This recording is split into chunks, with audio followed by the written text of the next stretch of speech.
A quote from The Journal of Minnie of Lucerys, translated by Cadet Goldie. With all we've sacrificed for this podcast, we'd better be able to give it our all. Give it all you got.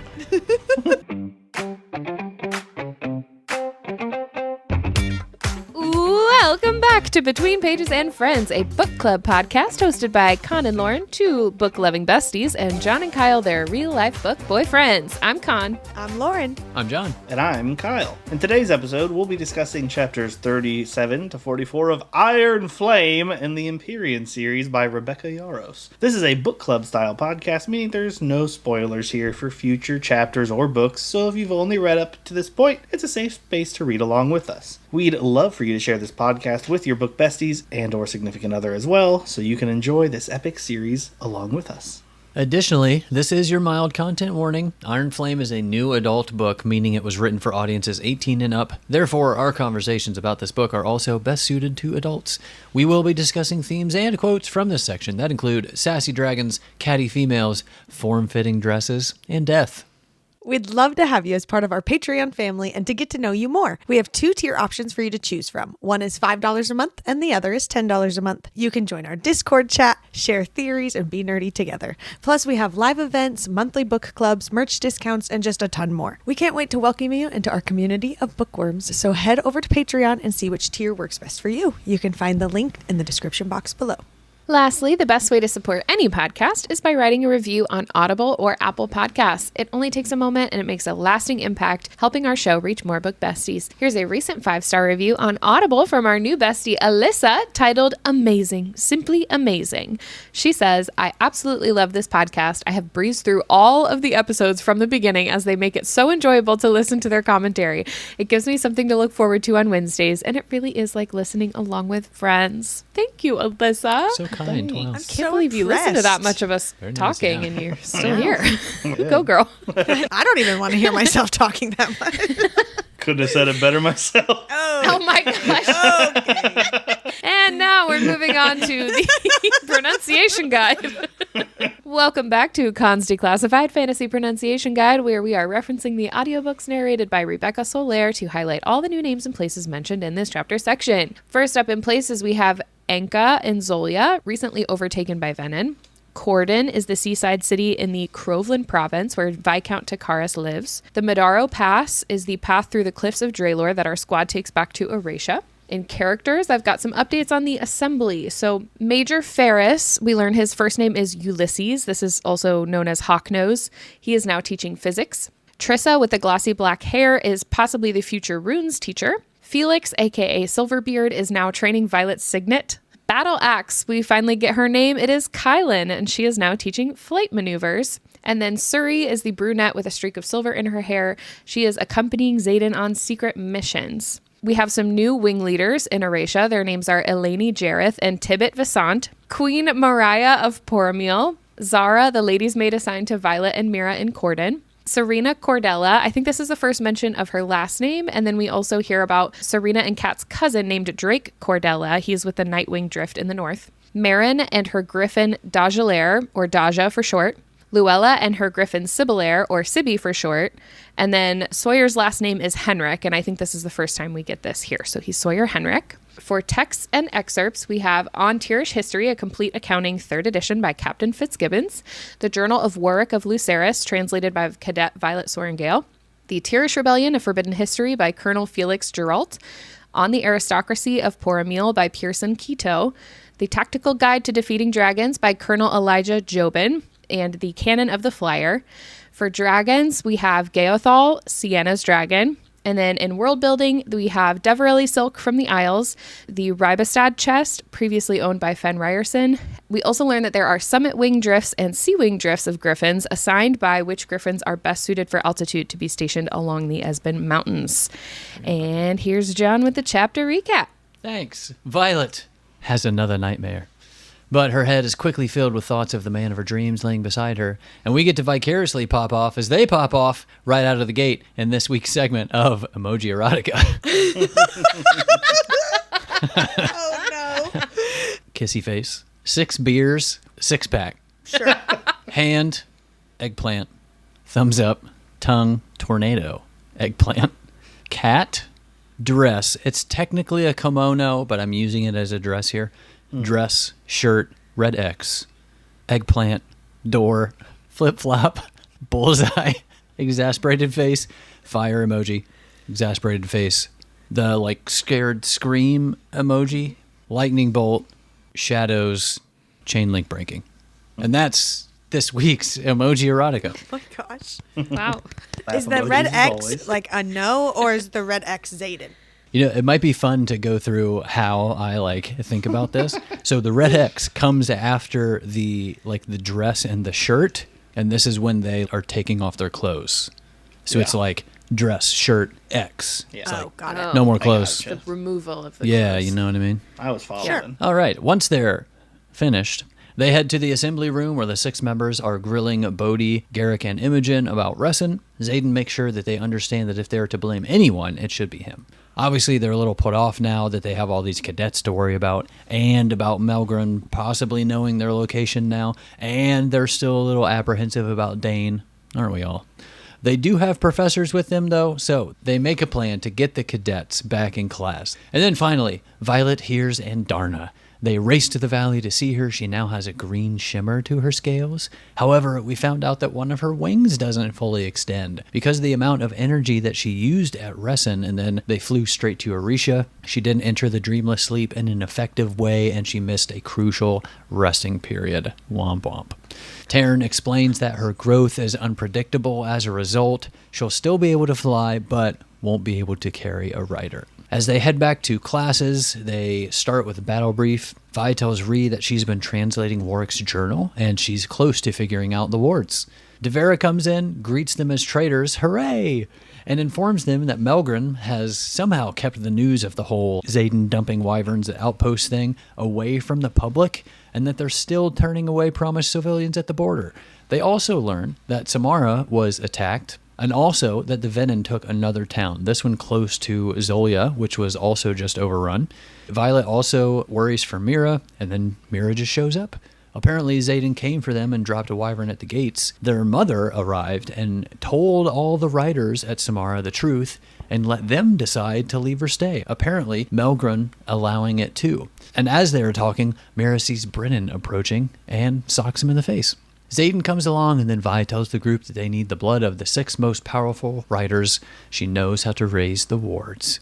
Violet, Zayden, Brennan, Felix, Suri, and Bodhi are the 6 most powerful. They head to the wardstone with the rest of the assembly. The wardstone has a series of circles etched into it, plus a rune matching what Violet read in Warwick's journal. Each rider draws some blood and puts their hand to the stone, but nothing happens. Violet wants to go to Takara since that's basically their last resort, their only shot. Zayden is still saying no, so she just goes to Mira and talks Mira into going there with her anyway. In the meantime, Violet trains with Felix. He gives her this little glass orb, which acts as a conduit for her power. He encourages her to practice with it to help wield smaller strikes and to grow from there. Violet leaves with Mira and Brennan to see Takaris, and they're surprised when they show up, and Zayden is waiting for them, of course. The insufferable cat is also there, and they have to change clothes for dinner. Zayden warns/reminds her of the danger she's in, and Vi replies that he's starting to sound like Dane. Ooh, got him. You in trouble.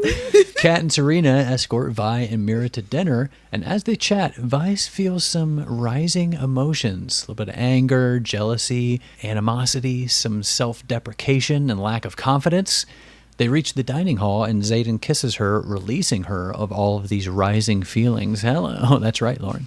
And then he tells her that Kat's signet is to heighten the emotions of those around her. And he also apologizes for being overprotective. At dinner, Takaris asks Violet to demonstrate her power. He has built a large arena where the table can watch. Her and Mira head down, and some soldiers push a large chest onto the field.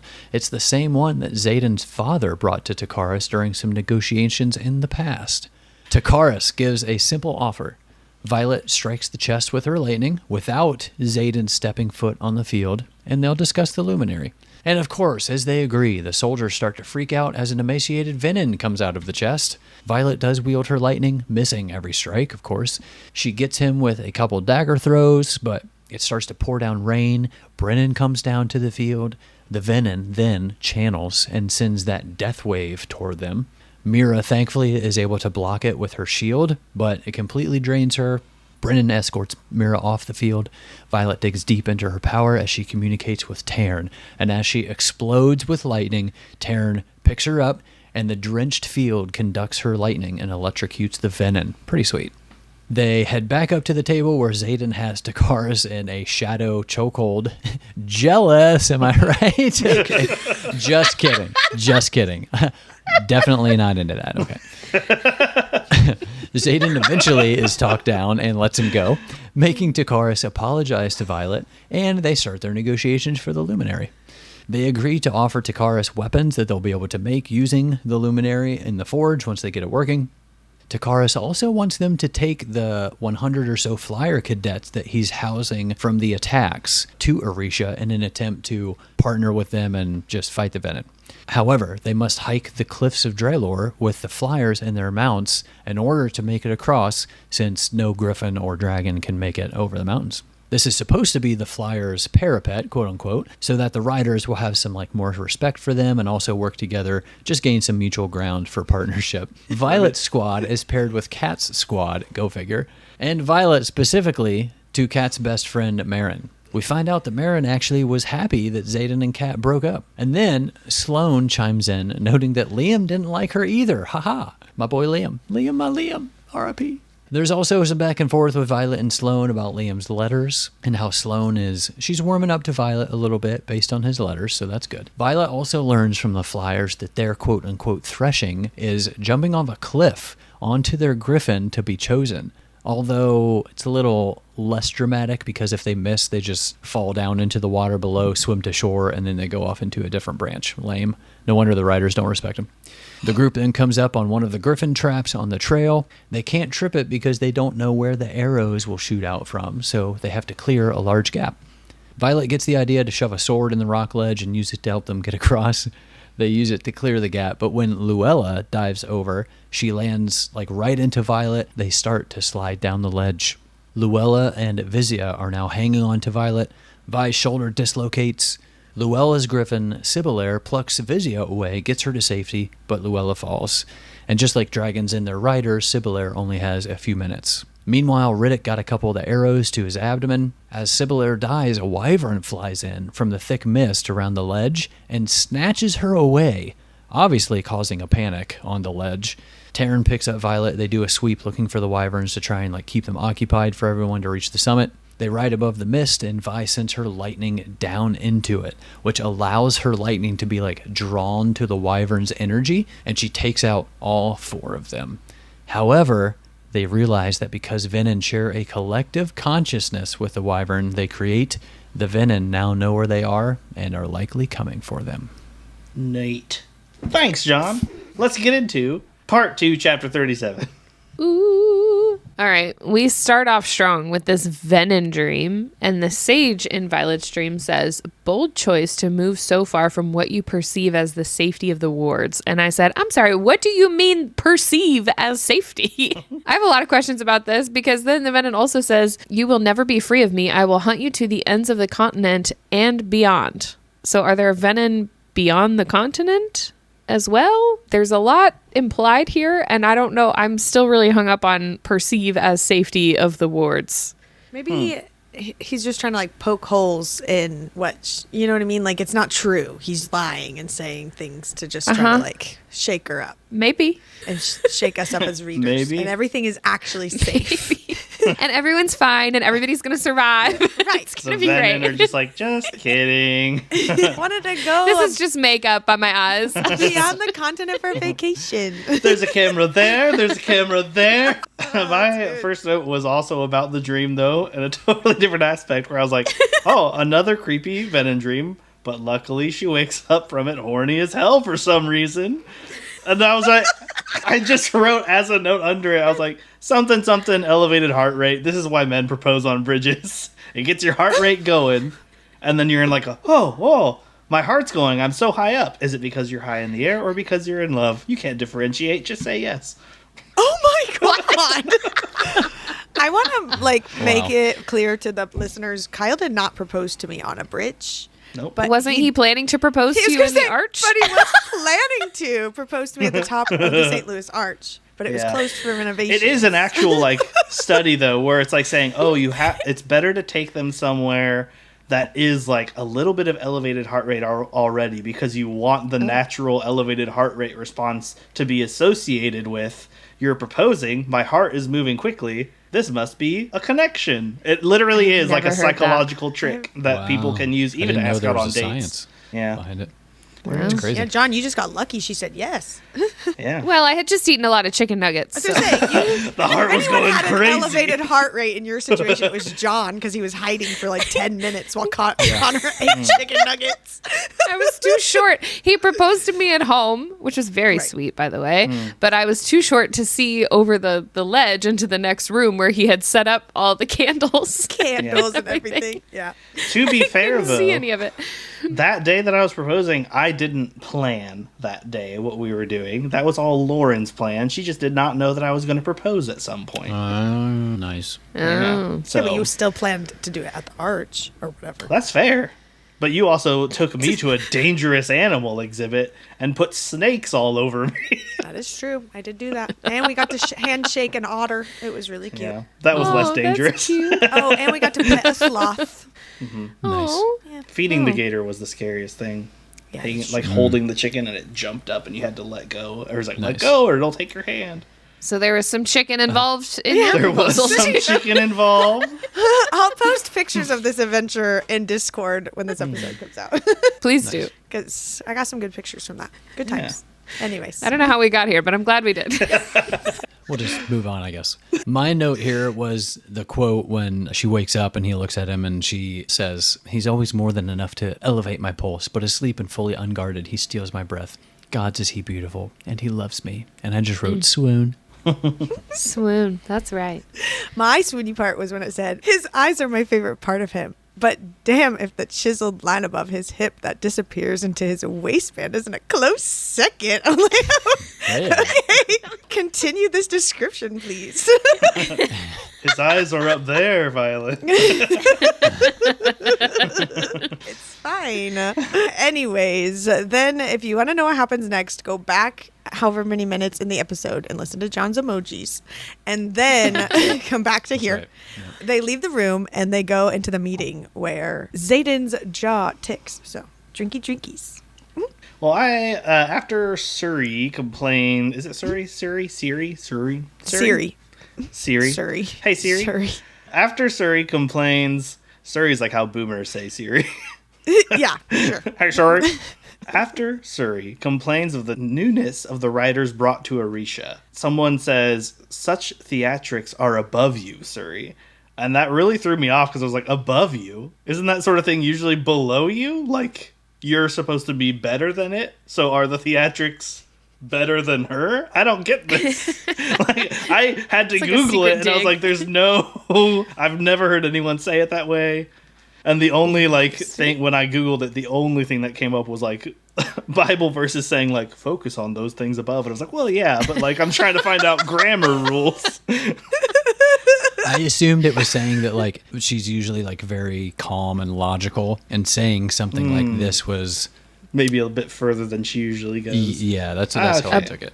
I could see Above her baseline emotional state. Yeah, I guess I could see it that way. It's just weird that this is the only place I've heard that phrase swapped around. Yeah.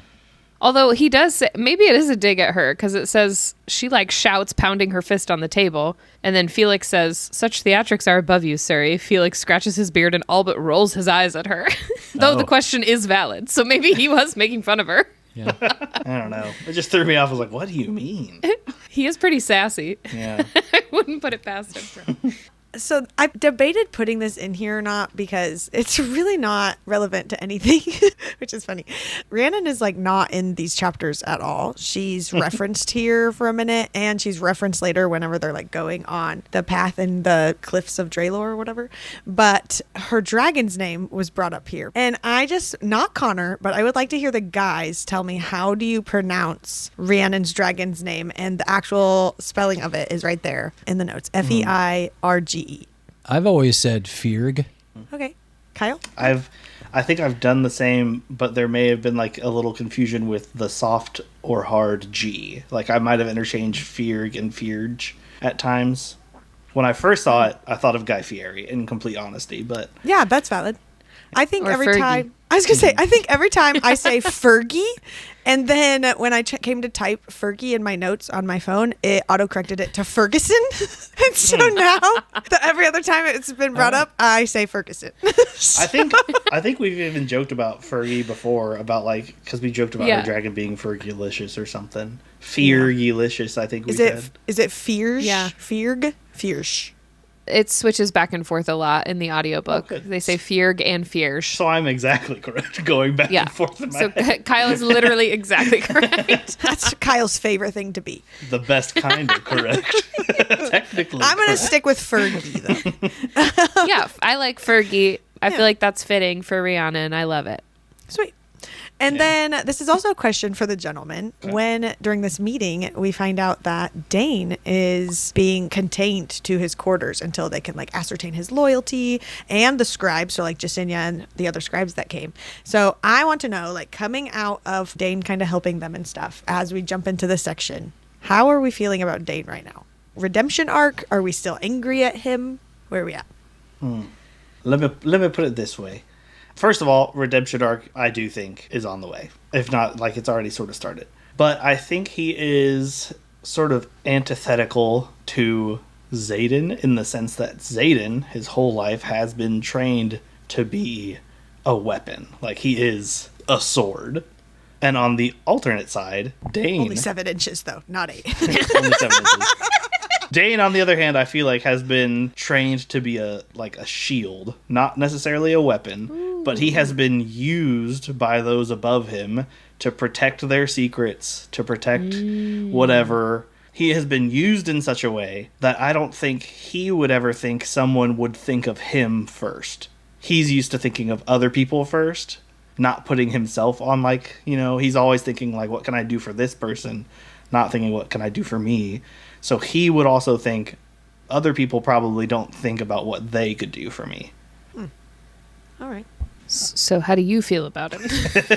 I think a redemption arc. I think that it will, like... Oh, okay. And yeah, but just because you think there will be a redemption arc doesn't mean you think he deserves one, or you think that he should get one or whatever. I don't think he did anything knowingly wrong. He was used as an item, as they all were, really. But that's like the difference between him and Xaden is, like, he was used as a shield. He was used as something defensive and having to protect others all the time and not worry about himself, whereas Xaden was used as a weapon and was meant to think about what he could do for both the college when he had to fake to be on their side, and he had this whole other area that was also looking what all could he do for them. Like, he was personally responsible rather than being like a puppet of somebody else. Right. So I feel like they both could grow in that aspect of Dane needing someone to put him above, you know, anything else, like to think of him first, and Xaden just to have, like, stuff to take off of his shoulders. Yeah. Sure. All right. How about you, John? I feel like I'm somewhere in the middle. I'm probably wrong, but I think he may be playing the long game here. Okay. That he's going along with it, but then he's gonna kind of hop back, maybe on his father's side or something. Maybe not necessarily to his father's side, but yeah, I feel like he maybe he's playing a long game here. Yeah, getting some information, gonna feel it out, play things kind of safe here, not really go really strong into full rebellion. The rebellion role. But I mean, I do agree. He obviously, like, has always been used. Like, he's always been. Yeah. I definitely agree with that. Especially when we find out that he didn't know about, you know, what was going to happen at, like, Resin and all that stuff. He clearly didn't know what they were walking into. So, it's tough. Yeah. Yeah. All right. I think that Orisha's being smart about him, too, by, like, let's slowly introduce him to things. Because it really could just, like, if at any point he's gone alone, that is immediately suspect. Because all he would have to do is get close enough for his dragon to share all the memories of what they're doing there, and they're screwed. Yeah. Yep. So I feel like if he's ever like missing, where anyone ever says, "Where's Dane?" That's immediately like, well, Well, it sounds like that's how the leadership or whatever at Orisha was wanting to treat Violet and even Mira when they showed up because true. of Lilith. Yeah. But Xaden wouldn't let them. And I feel like Dane's getting that treatment because of his dad specifically. But I don't know. Yeah. Part of me feels like, oh, poor Dane. Like, that sucks. Like, what did he do? But at the same time, I don't know if I trust him. I don't. I'm kind of where John's at. I'm like in the middle. he had a brain blast. What? Maybe he did. Nothing. I just had like a crazy realization, but we'll get to it in thoughts and theories. Oh, okay. Oh. Ooh, write All it down right. so you don't forget. Write it down. Okay, good job, Yes. Write that down.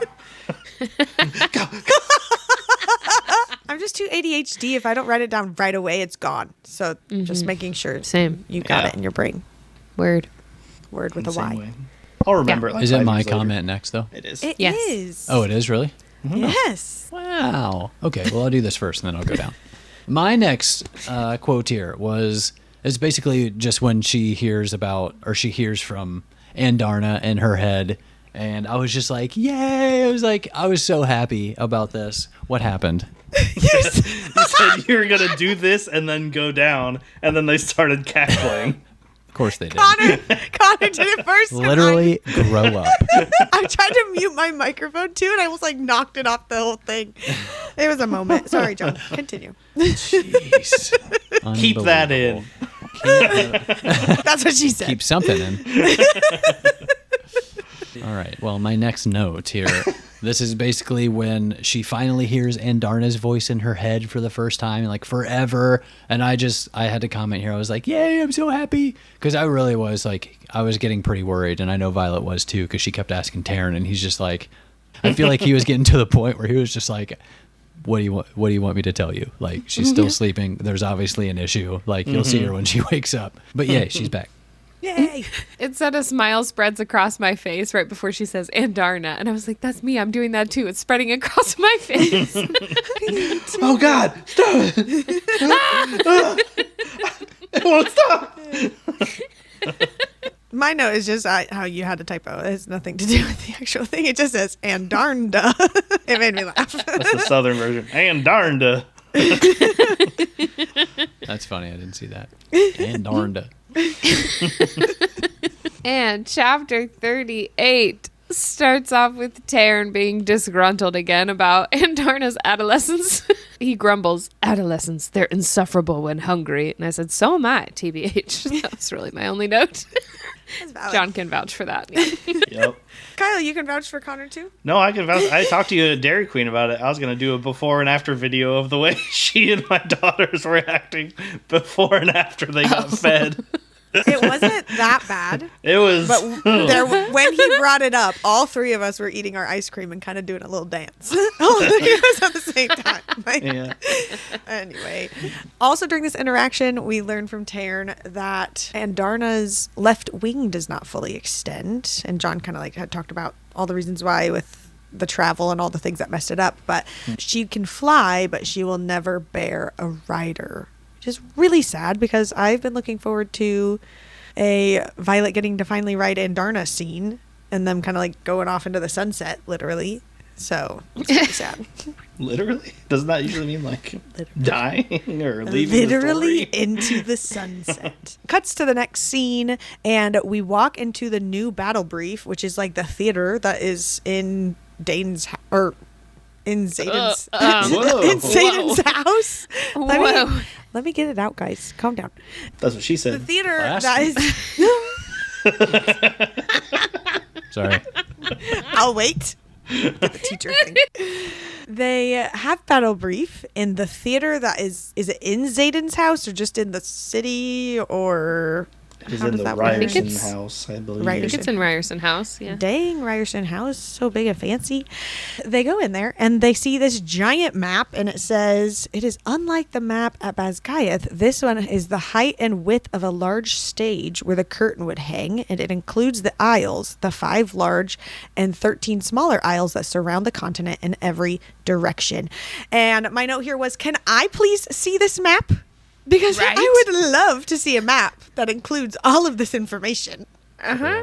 I would appreciate that. Rebecca, if you're listening. Yeah. If we could get Same. one of those. Thank you. And then Devera walks out and she says, "Welcome to your first official battle brief as traitors." And I am currently watching the show, The Traitors, for all of those out there who also watch the show, The Traitors. And the whole concept of the show is that they're all on the show together and there's 3 to 4 people that are traitors. It's like mafia almost. The good guys try to like vote out the traitors. The traitors get to kill the good guys, kind of a vibe. It's Among Us for our younger audience. Sure. But the guy says the word traitors every time he goes, "The traitors." And he says it with this little accent every time and kind of rolls his R. And so when I read this, that's how it came out in my brain. "Welcome to your first official battle brief as traitors." I was like, "Ooh." And so now every time I've read that word, that's how it comes out. So anyone who's also watching the show, you're welcome for putting that in your brain for all the times. The traitors. I love this part too, not because I've seen that show, because I haven't, but because Devera is awesome officially, and I'm very excited about it.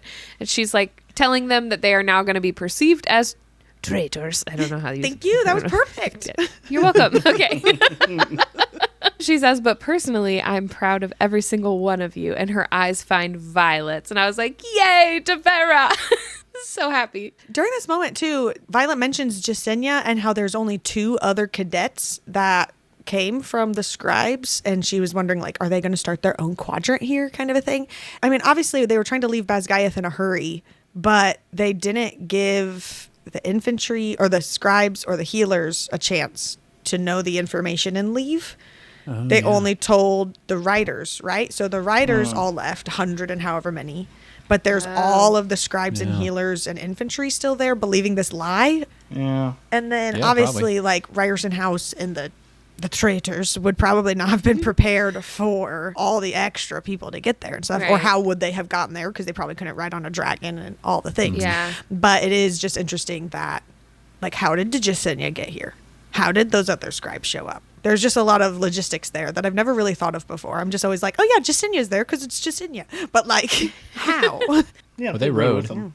On the dragons? There was a little part when they left of like, I think Taryn was like, "This is the only time," or something. Oh, like, yeah. This is the only exception. Yeah.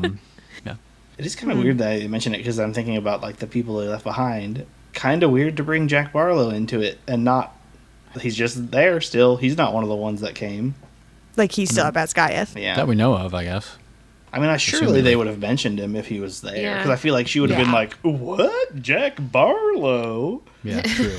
That's why But- Jack coming back always felt so random at the time. Like, Yeah. because he's come back and he's like, oh my God. And then they all leave. It's like, Yeah. whatever. I'm sure there's going to be some other like, "Oh, yeah, they go back," or he shows up and I'm like, "Oh yeah, Jack, forgot about you." I was assuming that because they didn't have any time, like they were just trying to use this distraction at the border to get the leadership out for a few minutes so they could like warn as many people as they could.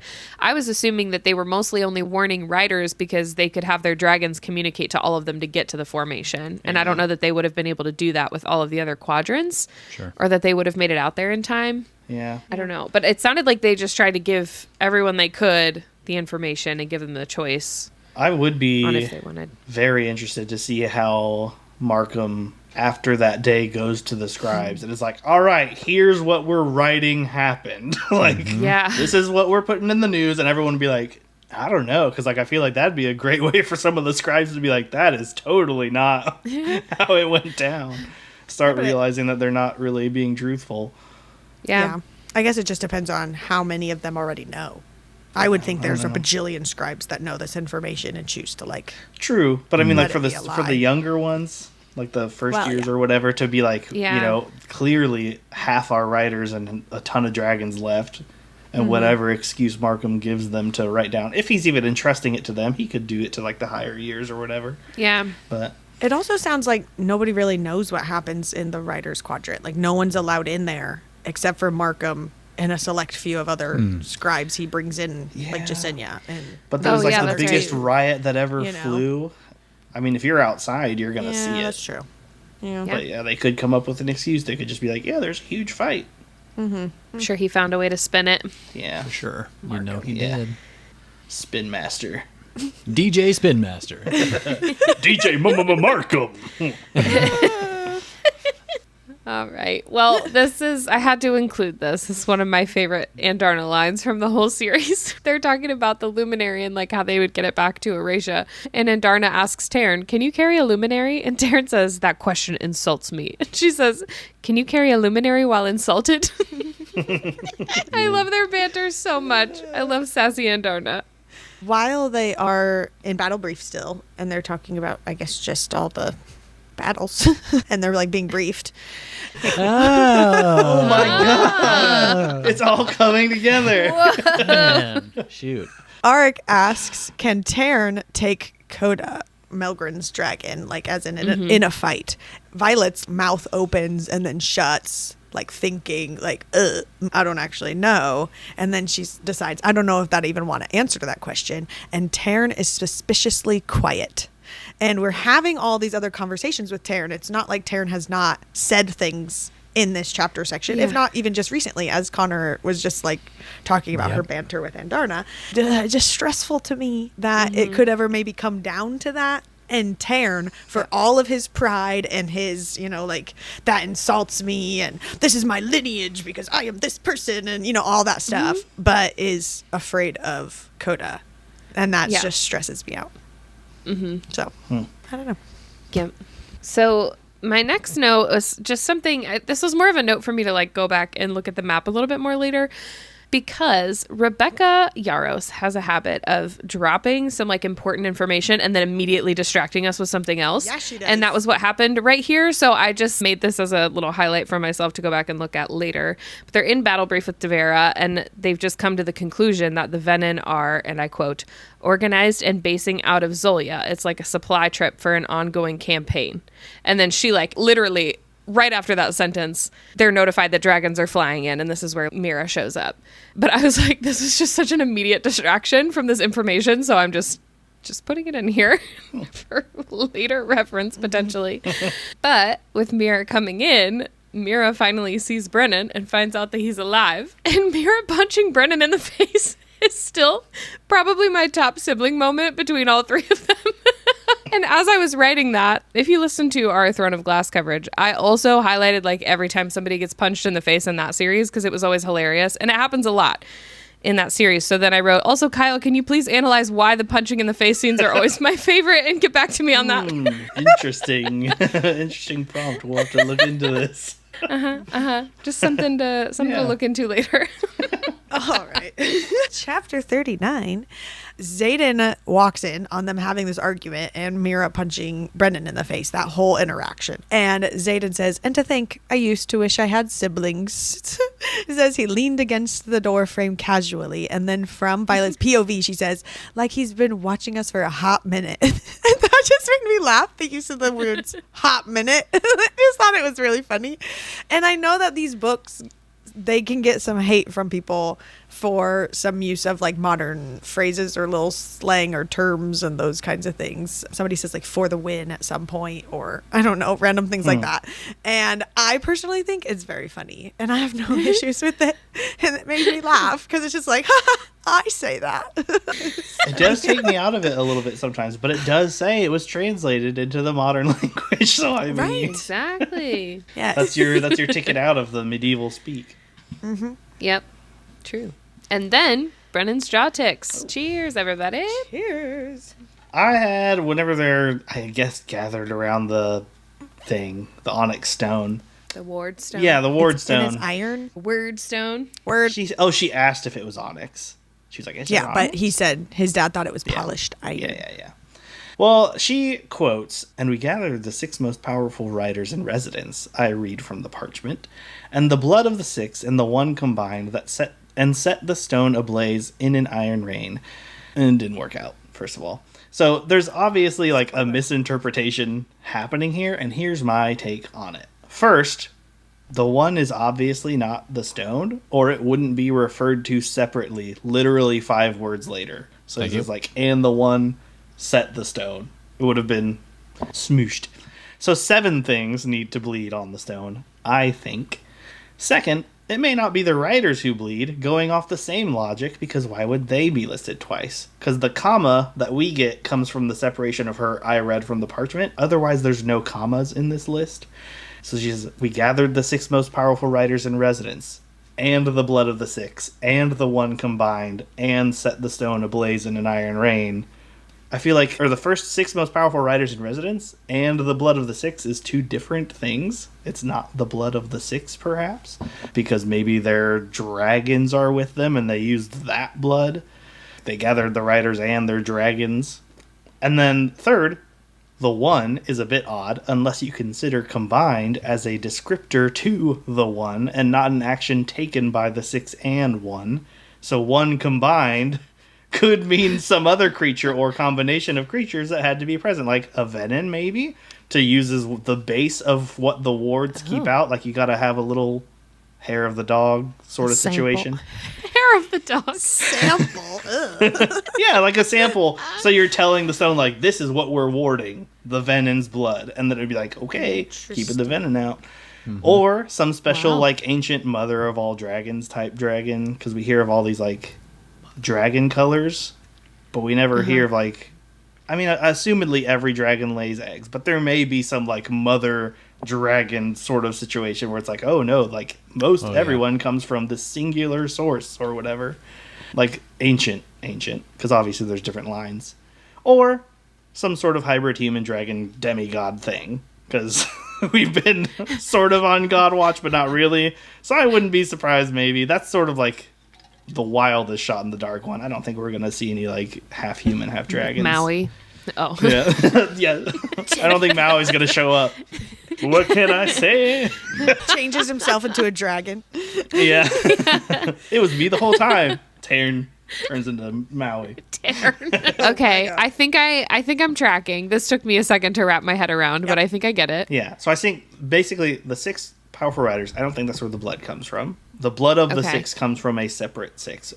I think the dragons, because that's the only thing that makes sense to me, because there's 6 riders, 6 dragons. And the 1 combined, I think, is a separate entity. Okay. And those set the stone ablaze in an iron ring. All right. So let me take this. Let me pass me the baton, Kyle. So yes, and it just occurred to me that they always say that it's the dragons that power the wards, right? Right. Yeah. So why would the dragons not be a part of that? Right. So I think you're definitely onto something there. But, like, my note here is after this section before they slice open their hand and, like, touch the stone. Speaking of Violet, she seems to have way too little information from this journal about how this works and why, and also why are they okay with going along with just, like, a couple sentences in this journal? Right. Like, what are they doing? Yeah. Which is honestly kind of a bummer for Violet. She's supposed to be keen and like intellectual Smartest here, of her especially year. with all that stuff. It just didn't seem like she thought this through very well, because after it doesn't work, she said, I did everything right. And I was like, did you though? Yeah. Like, you had little to no actual information about how this worked.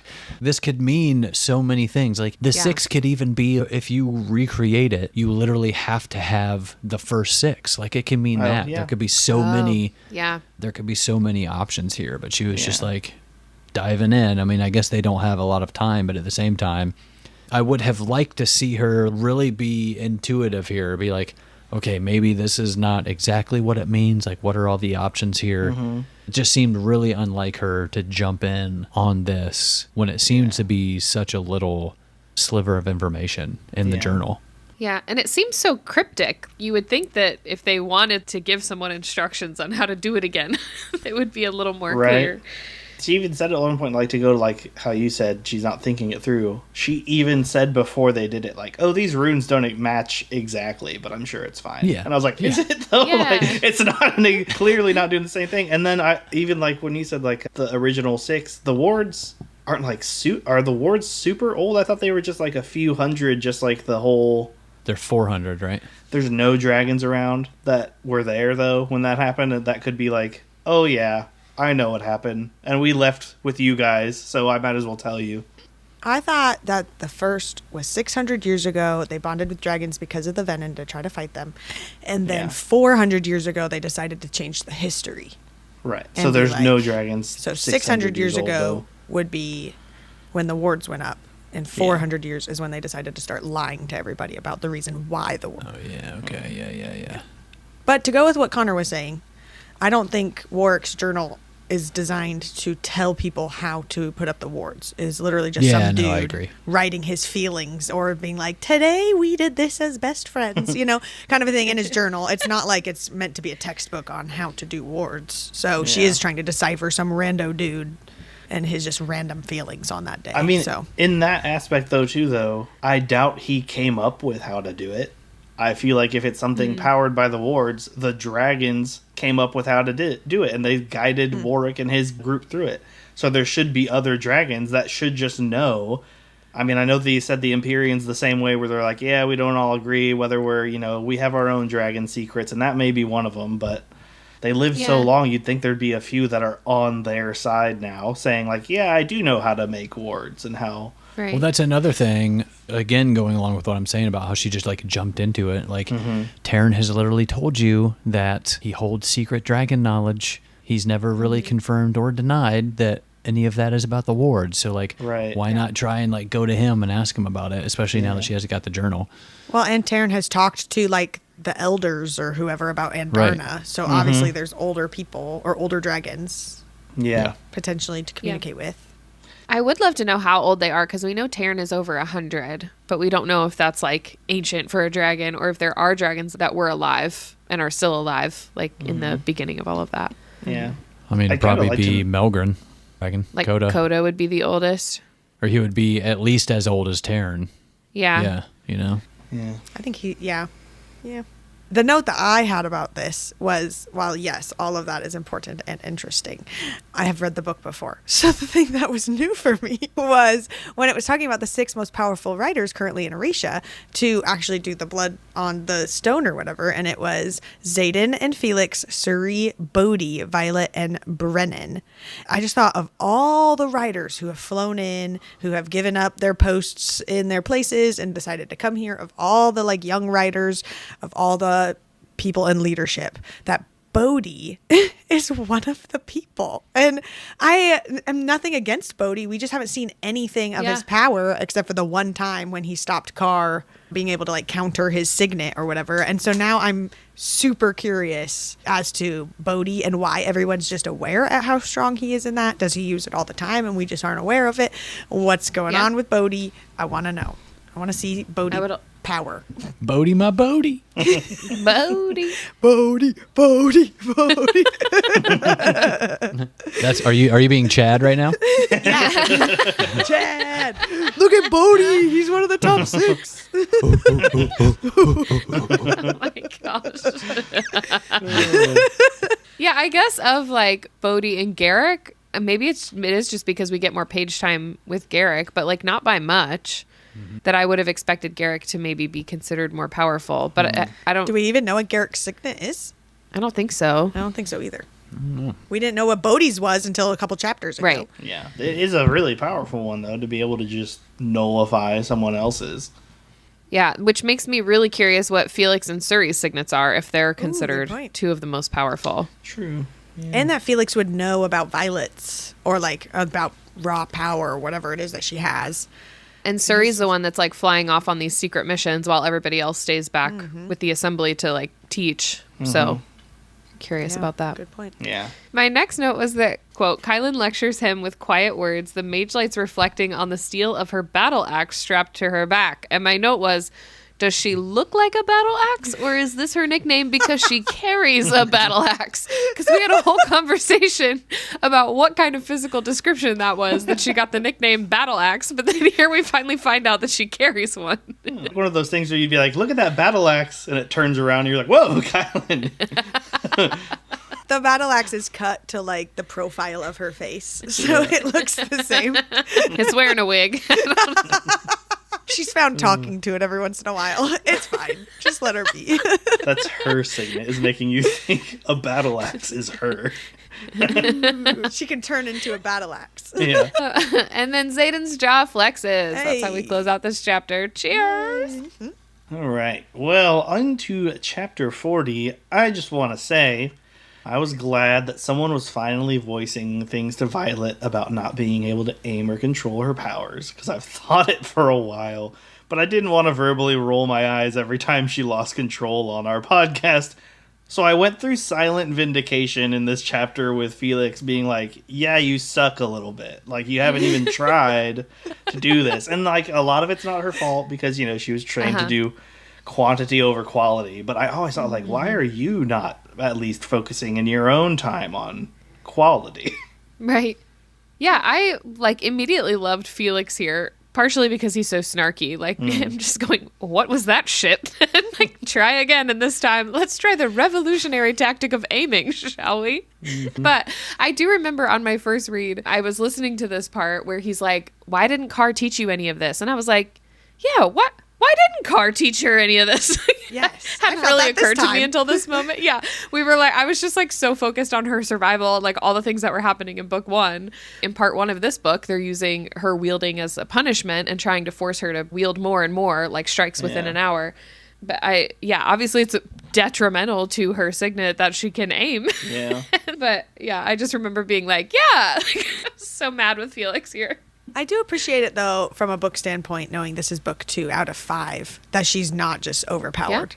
And she's just not the most powerful whatever in their generation and just can do all the things. That she has a lot of growth to do. Because, like, I know she has a lot of character growth and other things and relationships and all the stuff. But, like, also having this moment for her and just being like her first lightning attack, and she's like, oh yeah, did you see how quick I did that one from this one to that one? And he was like, what are you doing? And for her to have that moment too, I thought that was good for her as a character. She has a lot of little moments of kind of failure or expectations not met or disappointment in this chapter section, which I feel like is setting us up for some cool like development in a bunch of different areas. Yeah. It is also very much failing forward because once she does have accuracy, up to 40 lightning strikes in an hour is absolutely insane. Especially if they're, like, precise. Right. I mean, the average storm in real life gets, like, maybe a couple dozen every hour, and they're nowhere near each other. So, like, that'd be pretty impressive to see just, like, strike after strike, especially if it is, like he said, coming from her hands or, like, calling it from wherever she needs it. Or even if it's not lightning, because, like, Lauren said, he said it's pure power, and it just takes the form of lightning. Because that's, I think he said what she was comfortable with or something like that. But yeah, that was my next one from this chapter, that he says you wield pure power that takes the form of lightning because that's what you're most comfortable shaping it as. And I was like, so what else can it do, girl? Why are we not asking that question? Hey, what that lightning do, girl? What that lightning do? Ciao. My only other note in that little section of training was where she says, I'm not a threat. And Felix says, what you want to be doesn't change what you are without work. And I just wrote, oh yeah, brother. That's not a poster I would put up in a counseling area, but I'd probably definitely say that to someone like, hey, you can want it all you want, but if you don't do anything, nothing's going to happen. Yeah. Oh yeah. Well, after this, she decides with Mira, and then Brennan joins in as well to go to see Takaris to try to get the luminary.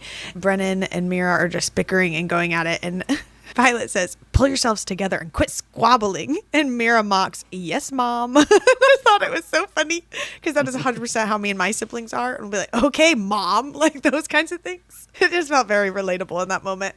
And I love the three of them together. I just think it's really fun. Yeah. I've been waiting for it.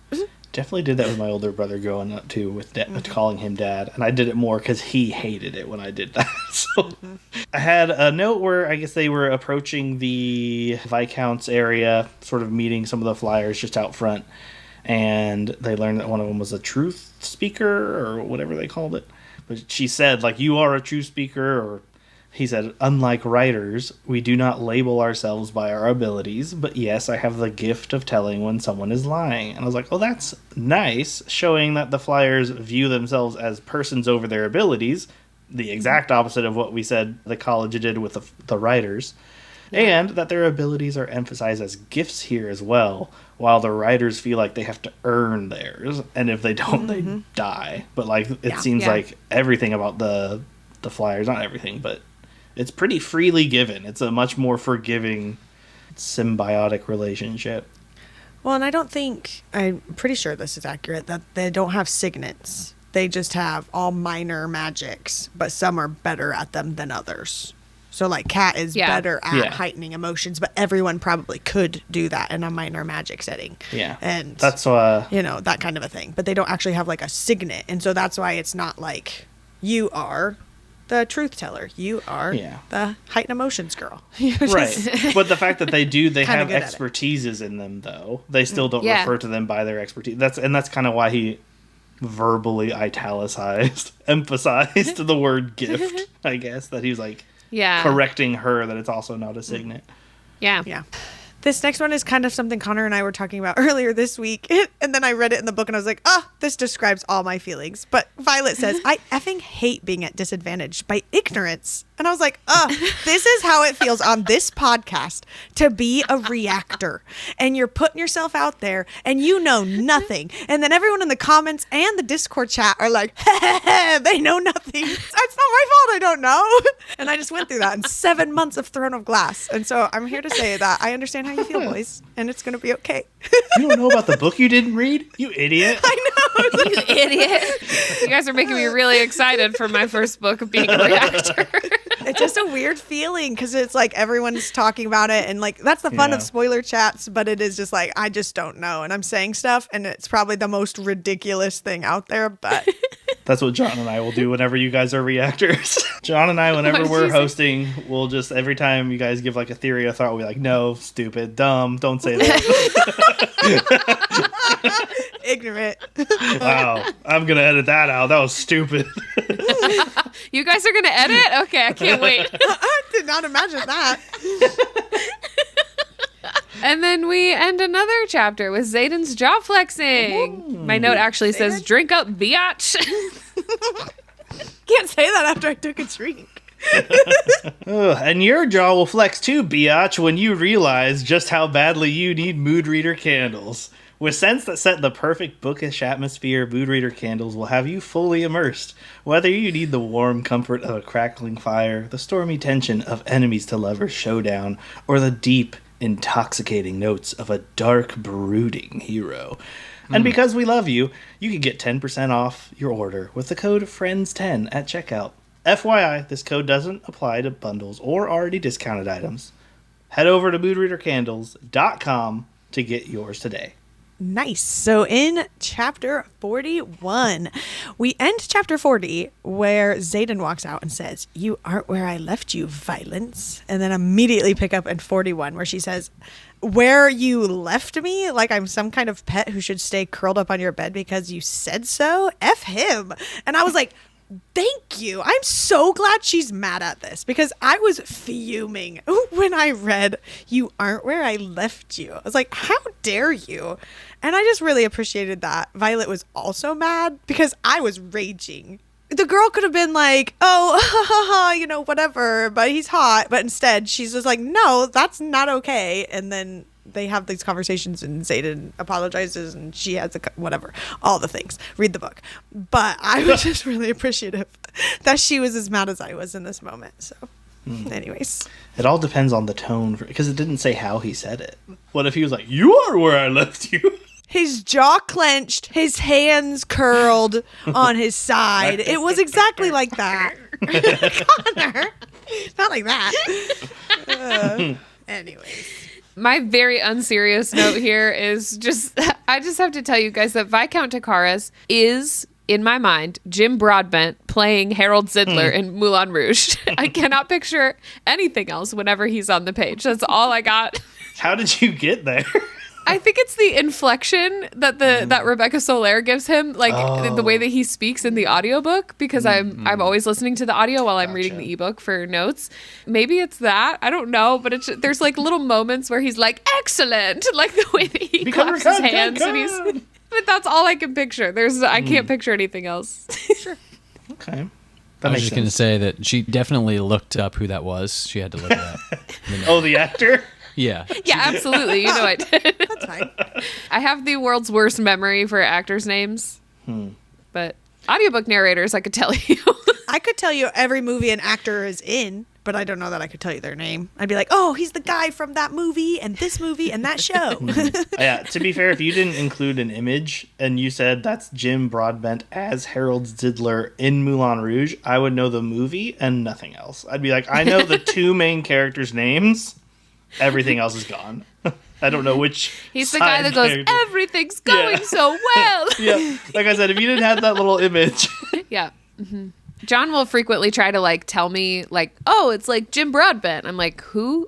And he gets mad at me every single The time. worst. It's the worst. I'm like, you got to give me more context. Yeah. Show me a picture. You know Yeah. I don't know. I'm that way with voices. When Lauren and I are watching shows, I'm like, oh, that's this guy Oh, yeah. who voiced these characters or whatever. That's true. Yeah.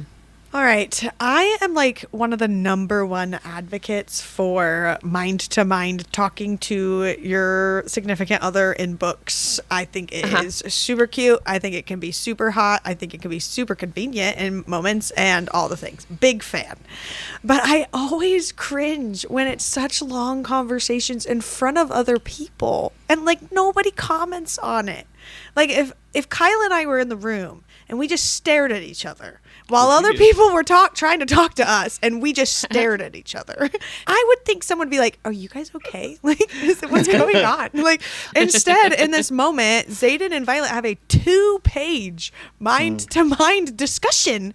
Are you talking about when Mira and Kat are there? Yes. And nobody says anything. That's so I had weird. a note about this too, but then at the end of their little conversation, the way it's worded, I think they were out in the hallway.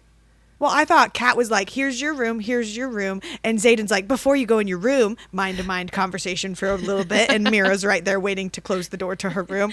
And Kat's going to like take Xaden to his room or something. I don't know.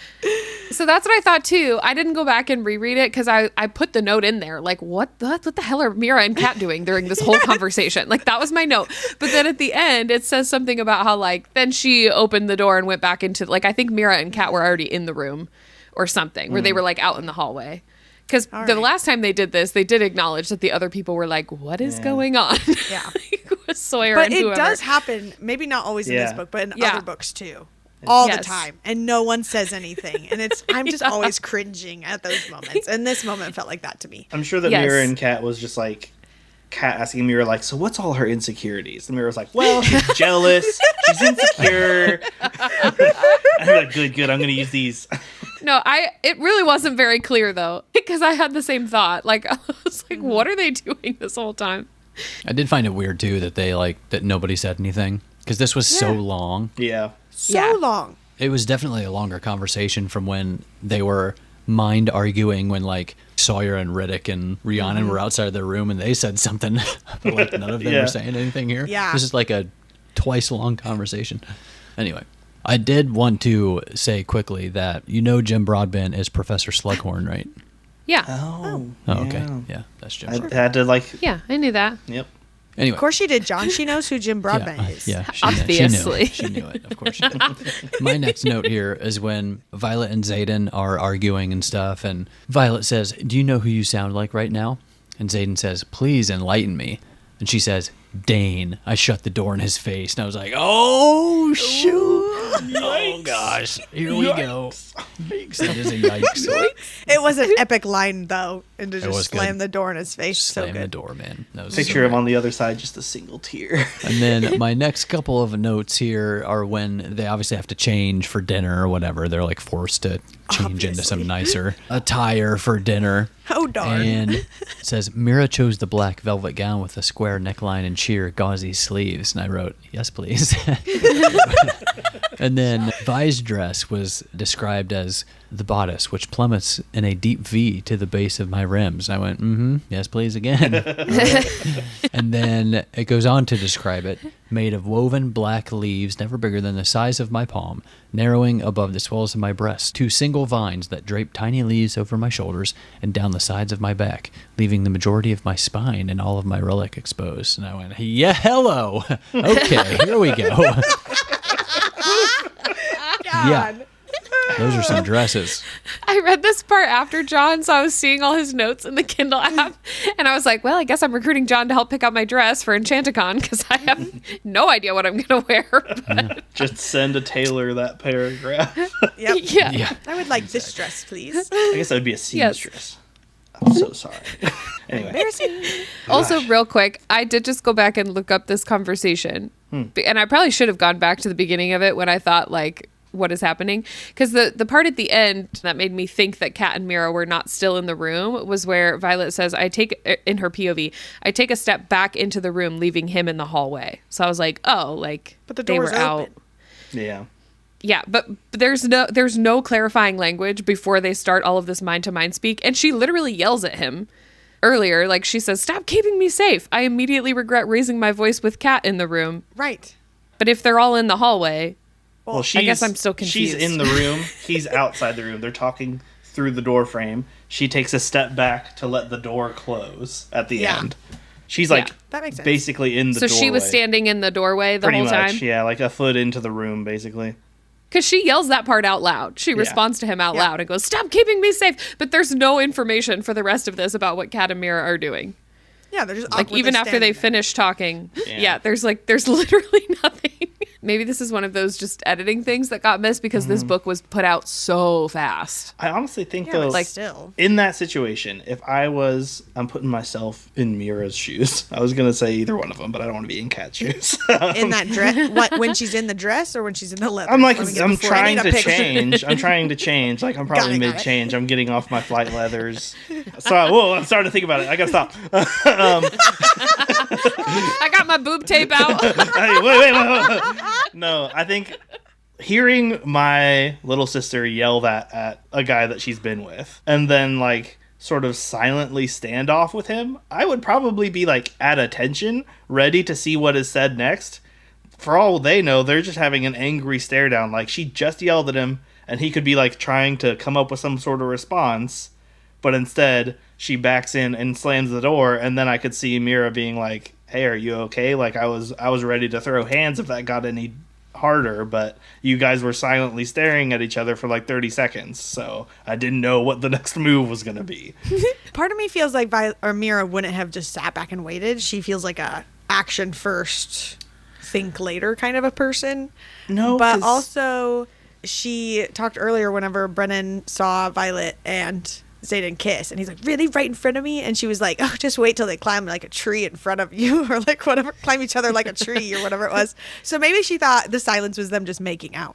I don't know. I think she would have been able to see that they weren't, but I think, yes, she's very action first, but I think it would be like this is your issue, I'm not stepping in your relationship to solve your problems for you sort of deal. Yeah. Oh, okay. See, it does say not that they like left the space that they were in, but it says he lowers his head and his voice, narrowing the conversation to the two of us, anger and all. So maybe they were talking low, but that's when he starts like doing the mind-to-mind speak. So the only thing said out loud after that is Violet yelling, "Stop keeping me safe!" with an exclamation point. And then she like goes on for like a little paragraph, and he cuts her off in her mind. So she just stops talking mid-sentence. Nothing else happens for like a few minutes until Xaden goes, reasonable. Yeah, that's just so weird. I feel like Kat would have been having a field day with this, and I'm just shocked that she's not mentioned the rest I of would the time. assume that she can feel emotions if she can enhance them. So I feel like she would have been able to at least tell what was going on, but who knows? Yeah, that's true. Speaking of Kat and feeling emotions, Xaden sort of reveals that about Kat. He says she has the gift of heightening the emotions of people around her, and she's exceptionally powerful. This made me wonder about Xaden's past feelings for Kat, and if she abused what little may have been there in order to get what she wanted out of him, because she clearly wants something out of him. Don't know what it could be. But that would explain why he doesn't like her if he found out like she was sort of faking that feeling for him. And it would also make her a whore. Ridley, manipulative biddy that I hate.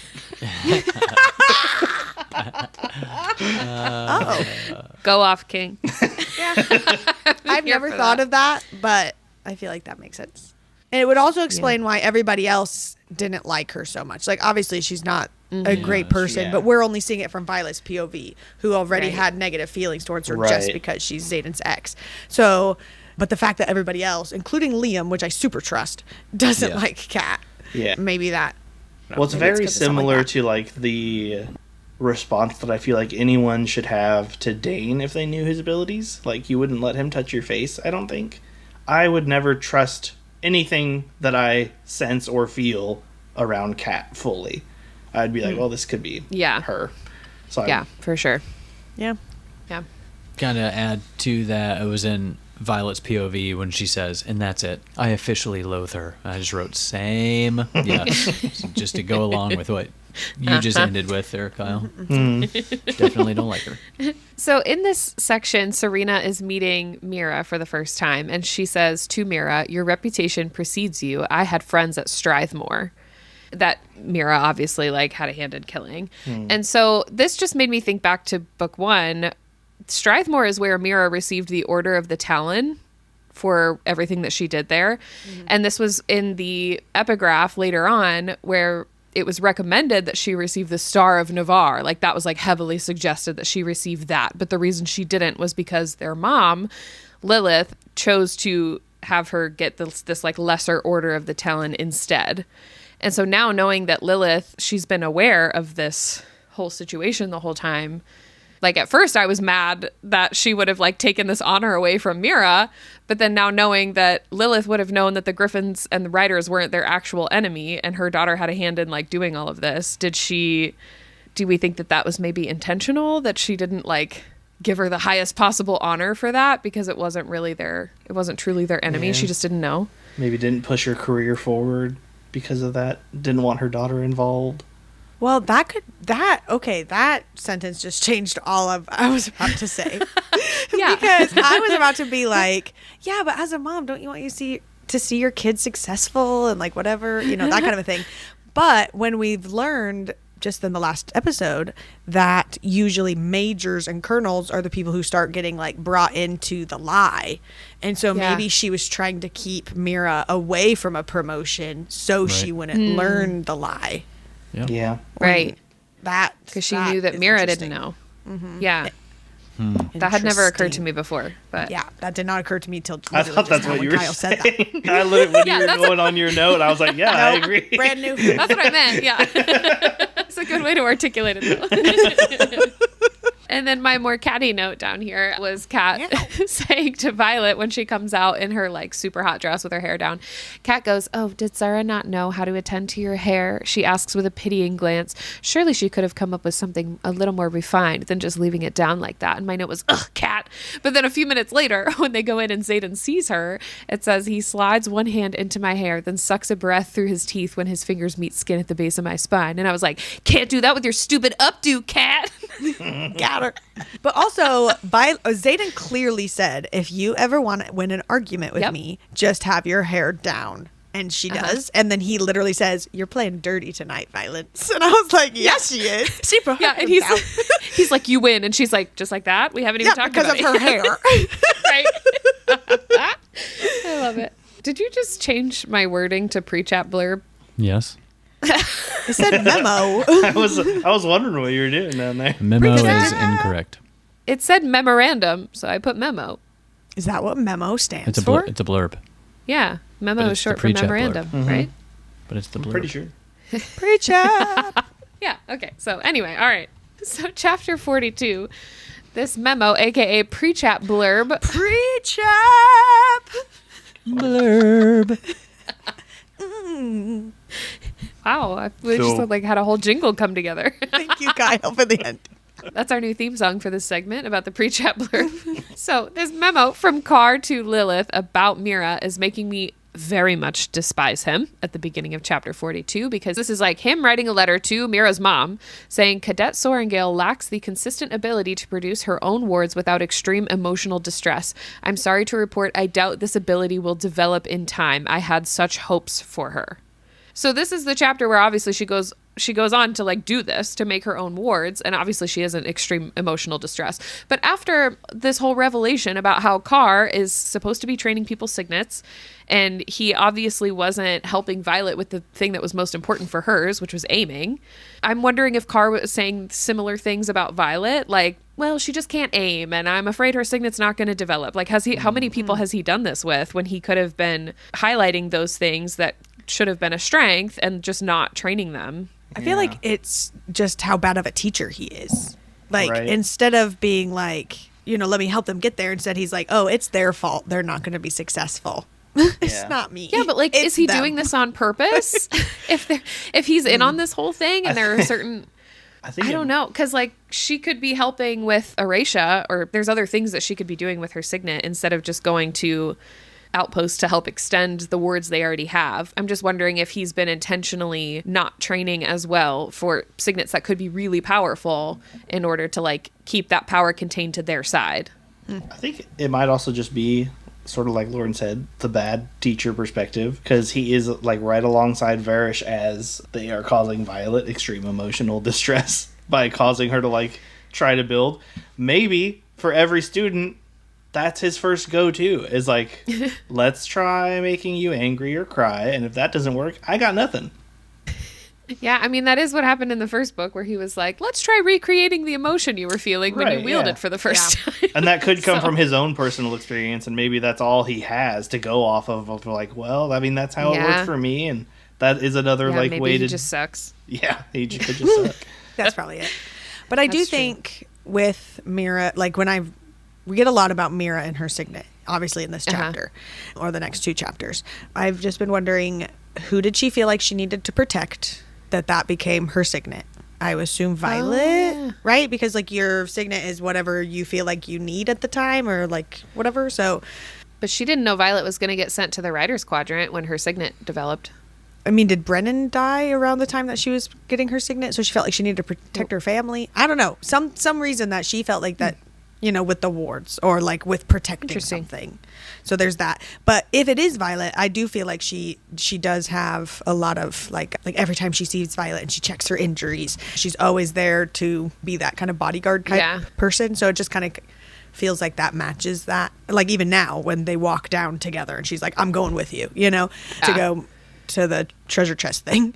But Treasure chest. treasure chest. Yeah, that's what it looks like. It looks like a Yar. giant treasure chest. That's how I Armoire. pictured it. We've heard you're pretty good at breaking these things. Yeah, See? exactly. That's really why they said Zayden wasn't allowed to come down into the arena. No, you don't get help this time.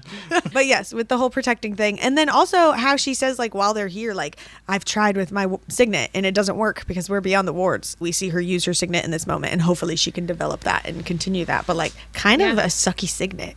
If you're stuck, like, you can only use it when you're inside Navarre specifically and the wards. And I'm sure at one point that didn't bother her, but, like, I don't know. That just feels so manipulative of Carr, though, that she believes that because he told her that. Well, and told told her mom.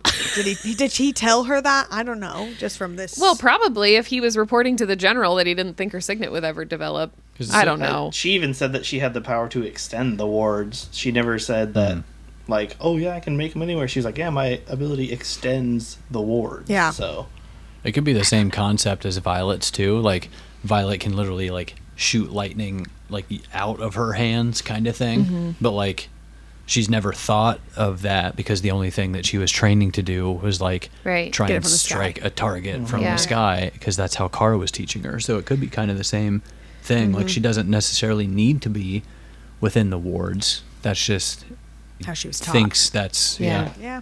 I'm still on a Carr hate train, but this is an interesting conversation. Yeah. Well, hopefully with the new school, then she can also, or some of these other riders who are established, will be able to get some different kind of training or thought process kind of a thing. True. Yeah. Kyle. no, okay, yeah. I was We- I was just gonna say it kind of is interesting though that other people have learned other things. I'd like Sawyer melting metal instead of just moving it. or Riddick he's making icicles as an ice pack. Yeah. I loved that so much. Okay, so my next note from this section was the Venin starts talking to Violet. She asks him about the sage, and he says, which sage? So that's some very cool, very chill insight to learn that there's definitely more than one of them. Yeah, that is a great point. I didn't think about it like that. I highlighted this part because she has the conversation with this Venom and she says, which sage? He says, I'll promise you'll wish. And she goes, for death, she interrupts. Already heard it. And I killed that messenger too. And I was like, this is the second time that the bad guys were like, let me give you my one-liner. And she's like, haha, I already know the end of that one line. Like, the bad guys need to get a little more creative. That's all I'm here to say. Either that or say, no, that's not the message at all. Yeah, that's true. It's like, no, yeah, wanted something else. But those guys that came on the roof and killed Aya, and they were, whatever the line was there too. And she did the exact same thing. Secrets die. Yeah. She's Yeah. like, let me guess. Secrets die with those who keep them. Exactly. They're stomping their feet. No! Let's not do that. I practiced all night. They wrote one line for me in this book and you took it. This next part, just the audiobook narration is so intense in the scene where Mira, they do their little group hug ward and she makes the ward to save Brennan and Violet from this, like, I don't even know what we would call that, whatever the Venom's doing, like his whole draining thing that's happening. Well, yeah, when the Venom sucks. Good old Venom suck. This part where the Venom sucks and she saves them. It just made me tear up a little bit because this isn't an official crowd count or anything, but I just was getting kind of emotional because I feel like Rebecca Soler does such a great job narrating these like really intense scenes, and you like really get caught up in the moment more than just reading the print copy, because I've done that on a read as well. But I just love how intense she makes everything, and I just like got so swept up in the moment. It was so good. This part reminded me of Violet from The Incredibles, who has her little magic, and they're like, Violet, do it now. And she's like, I can't. And then she does it, and it's a whole moment. She saves the whole family. It was literally that scene. It was, yeah. Yeah. This is just, I don't know, maybe this is just me. I have literally just finished Onyx Storm while reading Iron Flame. I'm reading all the readings. And so my brain has only been this book. And just having read Fourth Wing, like I have been living the Empyrean series. So maybe it doesn't happen as many times as I feel like it does. But there's like a lot of times that Violet gets into a serious situation and she's like, how far away are you? And he's like, I'm a few minutes out. I'm 10 minutes out. I'm 5 minutes out. I'm less than a minute out. And I'm like, gosh, he is always out. He is never there. And other dragons, like their riders must die all the time because Terran's supposed to be like the fastest dragon of all dragons. And so if he's always a minute out and he's just never, he always gets there right in time. But if the rest of the dragons are always a minute out and they don't get there in time, like the other riders must always be dying because, or Terran's just always far away for some reason. He doesn't want to fly with everybody else. I guess. If the constant questioning of where he is and his like constant updating of like I'm almost there isn't the most dad energy from Terran ever, though, that's he's like 10 minutes. I am almost there. Like, yep, let me get up. Can't really break the speed limit. I get that you need me. I am on my way. Maybe he's doing one of those things where he's like, I'm already on my way, but he's like still in the house grabbing his purse. He's still putting the recliner down. His car yet. Oh, I'm talking about myself. Yeah. I'm on my way, and I'm still like getting my things, and I haven't even left the house yet. Yeah. That is total opposites too. Like we talked about that recently because I said I was pulling in to pick the girls up from school recently, and then she came out and she's like, "Oh, you're already here." I was like, "Yeah, Lord, I said I was pulling in. I'm not," because Lord will say she's pulling in and she's like a few streets down, and then she'll pull into the lot. I'm like, "No, 10 minutes out." 10 minutes out. Her "I'm leaving now" is literally her getting out of the chair and starting to go. But mine's like, "I'm leaving now. The garage door's closing." That's true. Okay, we're moving on. How do you guys pronounce, we're back to this, how do you guys pronounce Brennan's dragon? It is Marbh. How do you pronounce that? Mob. I was gonna say, kind of like the guy from Home Alone, where he's like, "Mob." I go like the Boston with it, like mob. Yeah. Interesting. I emphasize the H and I say Marb. Well, no. Marb. I want to get that checked out. Connor, how is it actually pronounced? Marb. Why is the H there? The H is silent. What, you never seen a silent H before? At the end? That just, okay, whatever. It's Marb. I'm sure it's short for their actual, Marba. like, super long, draconic lineage name or whatever. Marb. Do we know what Marb means? I don't think I've looked that one up. Exactly, John. Thank you. Oh, no. Oh no, what does it mean? Marb. Don't tell us. I don't know if I want to know now. no. I don't know if his dragon's name is in the first book or not. Do you guys remember? I feel like they didn't say it until Iron no, Flame. I 'cause- don't remember. I don't think so. It means dead. Oh, no. Wow, dude. Is that telling of the future of this book, or is that supposed to be reference to us thinking he was already dead? I would assume us thinking he was, but because he also changed his name to Aeserai, which means Was resurrected. resurrected. I was just Yeah. about to say that. Yeah. But it's weird for his dragon's name to be that, because his dragon never was that. This says it can also be used as a verb to mean kill or slay. Slay. It means like dead, stillness, quiet dead person. I work with middle A schoolers, quiet clearly. dead person. Those are the ones I prefer. It's the loud dead people that I hate. Yeah. This dragon slays. Uh, That's what slay. That's kind of funny. Mob. it is. Mob. Okay. Then she goes, whenever they're fighting, Mira saves them with her little ward circle. Whatever. Yes. When the venom was sucking. But the venom couldn't suck. He couldn't drain the magic of... I'm so Is that what sorry, they call John. it? Stop. Stop, John. Stop. Gotta go drain the magic. I'll be right back. Oh my God. So there we were, draining the magic, second date. Why is he British all of a sudden? That was like Boston. That was a little Boston. Him and Mob. Anyways. Okay, so the Venom was trying to take the magic, but couldn't do it from the like cool stones or whatever because Takaris built it out of the stone that he took had already been drained of magic. Genius. Honestly. Evil genius for how he's using it right now. But like thinking they come up to his castle and they're like, it's so beautiful, but it's not protected at all. Like, who are these guys? But they know who their real enemy is. And it is built from like where the magic can't be drained from it, like from the stones. And I just thought that was really cool from them. Yeah.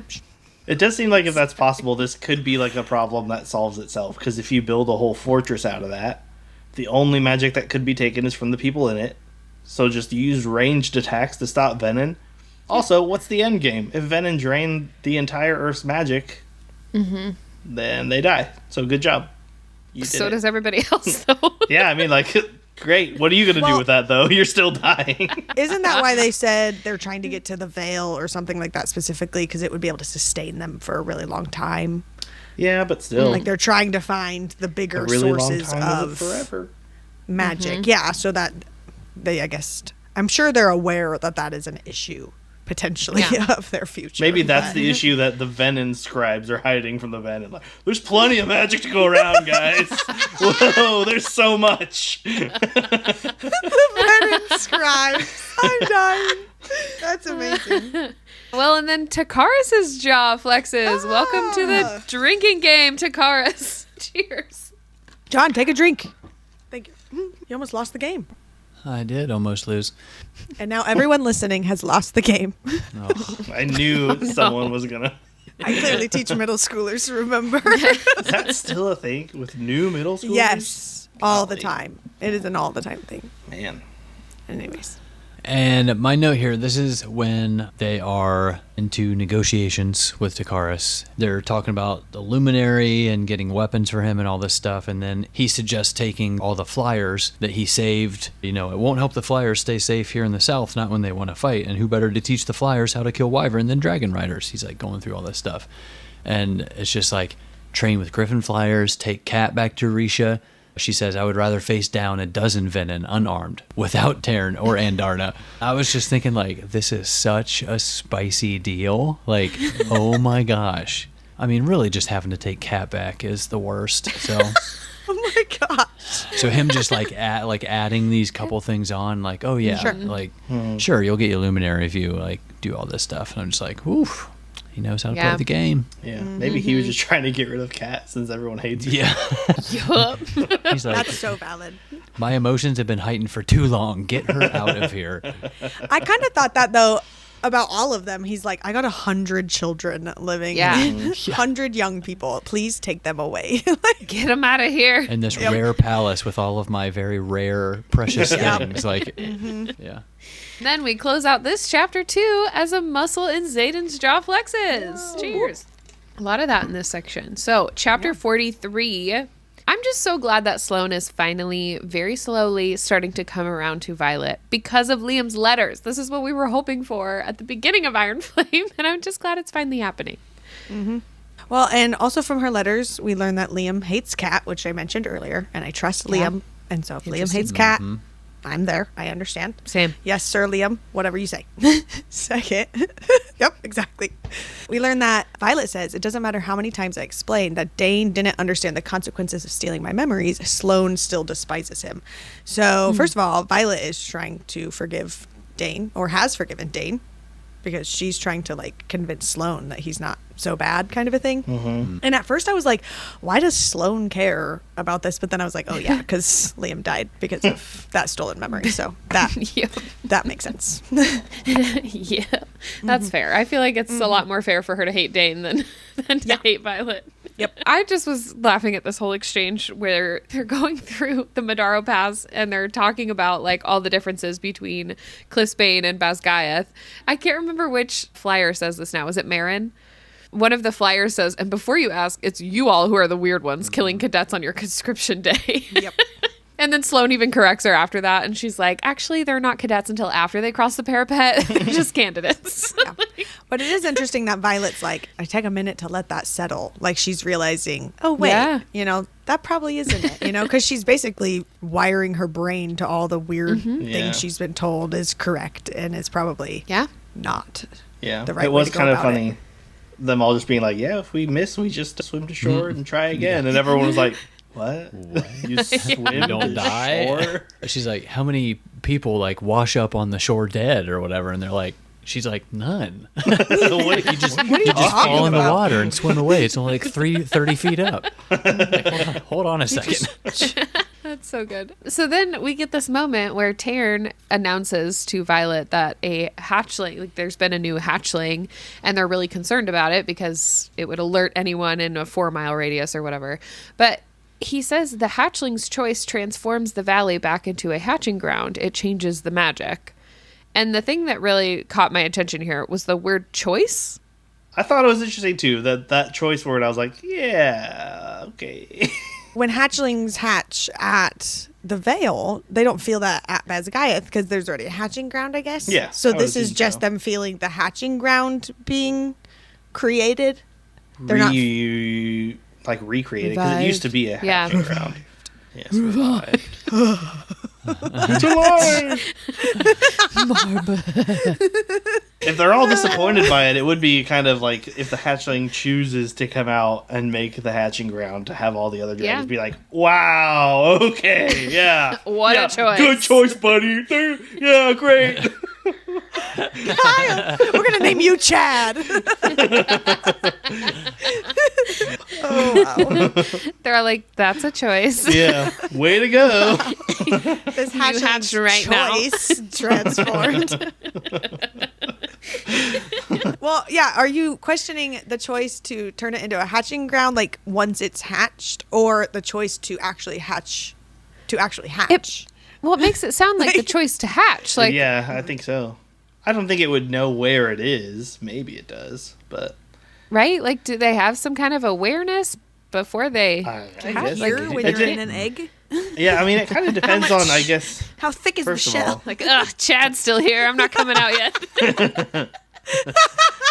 well, we know that their shells are made of a metal or a metal-like yeah. substance. Oh yeah, So I forgot they gotta about be. that. I don't know if it's a thin metal or a thick metal, but either way, if dragons are so long-lived, they could spend a good amount of time in the egg and gain their consciousness and, thoughts and everything beforehand. And I feel like most animals that grow in eggs can hear the same sort of, experiments that have been done with, Oh, yeah. You know, eggs that hatch under Mozart versus eggs that hatch under heavy metal and stuff like that. And it affects the way that the bird acts after it's hatched.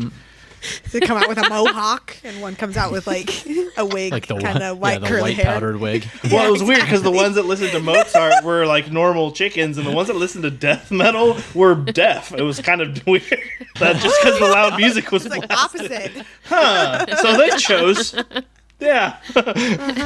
No, it just affected their interactions. Even like a baby in the womb is Yeah. supposedly That can like would've been recognize your voice if you talk to them. Yeah, I don't know. That would have been another example.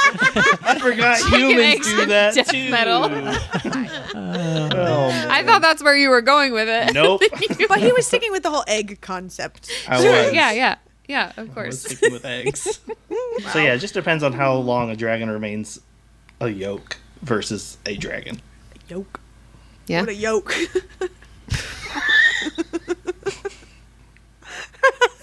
My note here, adding to Connor's initial note after our discussion, was just when it was the comment, every channeling creature within a 4-hour flight of the valley will know. They'll like sense that magic.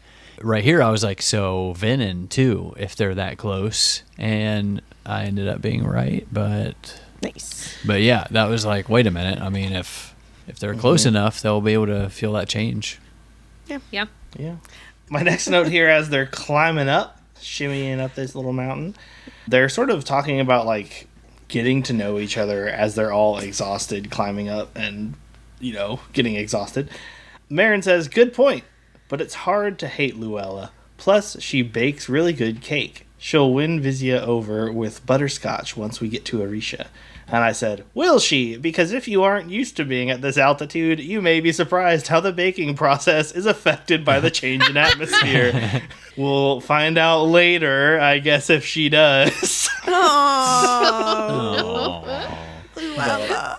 Kyle, when I came in here to type my notes, I was so convinced that this was just you going, will she? Because she's making plans in a fantasy novel, so that means she's going to die. I had to go back and reread your note like twice because Lauren said the same yes. thing when I came out and like was talking about. I was like, this Luella girl, like they forgot about the altitude when baking, and like I can't believe that. She's like, she said that exact same thing to me, and I was like, nope, the baking brain was above the bookish brain right now. That is not what happened. Kyle was sitting there on the couch, and he just went, I really started liking this character. Oh yeah, She was gonna bake a cake and everything, and then she had to die. And I'm just really sad about it. I like finally started connecting to a character. Finally started.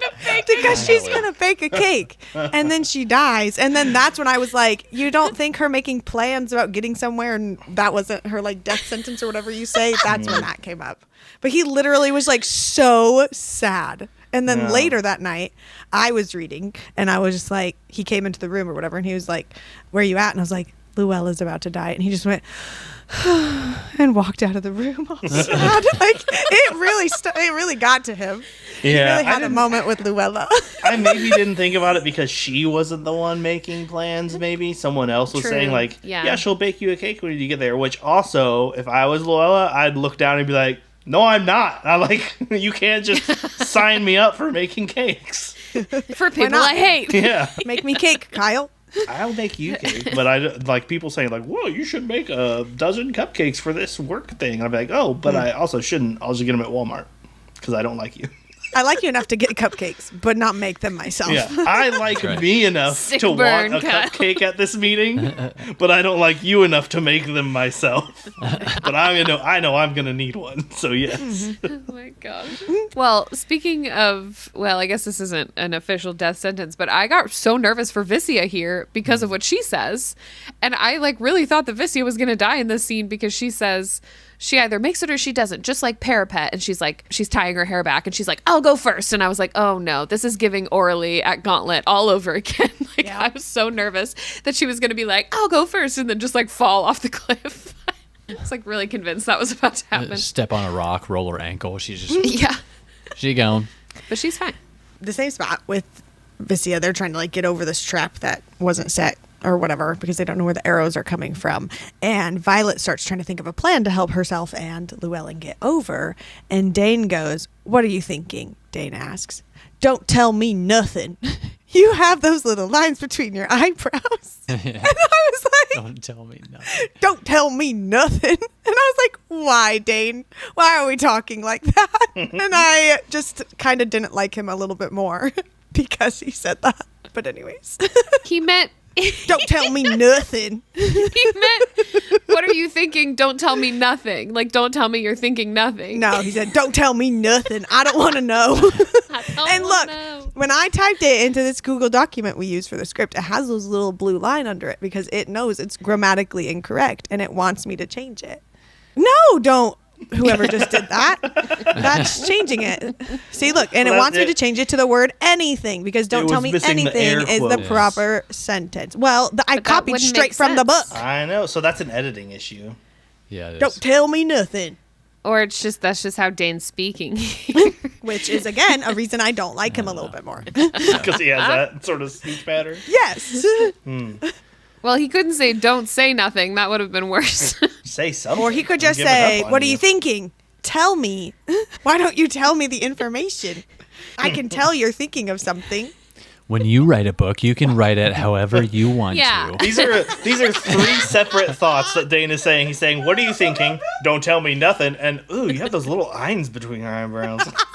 It's like three separate thoughts in his head. Fucking Dane. Oh, my God. Well, of course, there's that gap in the rock or whatever. So she gets his sword. She like sticks it up into the hilt. She says, that hilt is 8 inches. 7, Dane corrects. And then Marin teases, imagine a man actually shortening a girl's estimate. And I just had to note that. That was pretty solid. A good joke. I love that. Oh, Dane. I have a quick God's Watch here. Violet says, please take the dizziness, and I swear I'll build you a bigger temple in Erasia. I pray to Dune. But maybe that please should be aimed at Zinal, because damn, do we need some luck. I am just putting this here because this was like in italics and quotes. Like she was like praying this to Dune, which again, we don't really know anything about these gods. It's just making me a little nervous because this is, I think, the second time now that she's done this. Like, I swear I'll make more time to go to temple if you save Sloane, or like whatever it was. And I'm just like, Vi, you're making me a little nervous with all these promises you are clearly not fulfilling, because she has not once been to temple. Nope. But then I think this was right after this to Taryn. She's like, I know, dragons pay no heed to our gods, but maybe it's nothing. But it makes me a little nervous. I meant to ask, since we're on God Watch, Dune is the god or goddess of war, correct? Yes, goddess of war. Why is she always praying to him? Why? For dizziness? Like, is he just like the main I don't know. dude? Or like, because it's always Dune and it's never about war-related scenarios. I feel I like don't know. if I was Dune, I'd be like, wrong number. But like, Well, and even here, she's like, maybe that please should be Yeah. aimed and all. Like, because I know we had like, I don't know, 3 or 4 earlier on, but I don't know what they are. I There's remember 4, Zinal yeah. was luck and Dune was war. I don't remember what the other 2 were, but Malik? Malik is death. the god of death, yes. And then Amari, the queen of the gods. See, that I feel like would be the one to go to for your general Right. issues. Not the luck, not the death or war. I feel like Yeah. she covers the rest of it. Right? I was taken aback when you said that Dune was a guy. I've always thought Dune was a girl.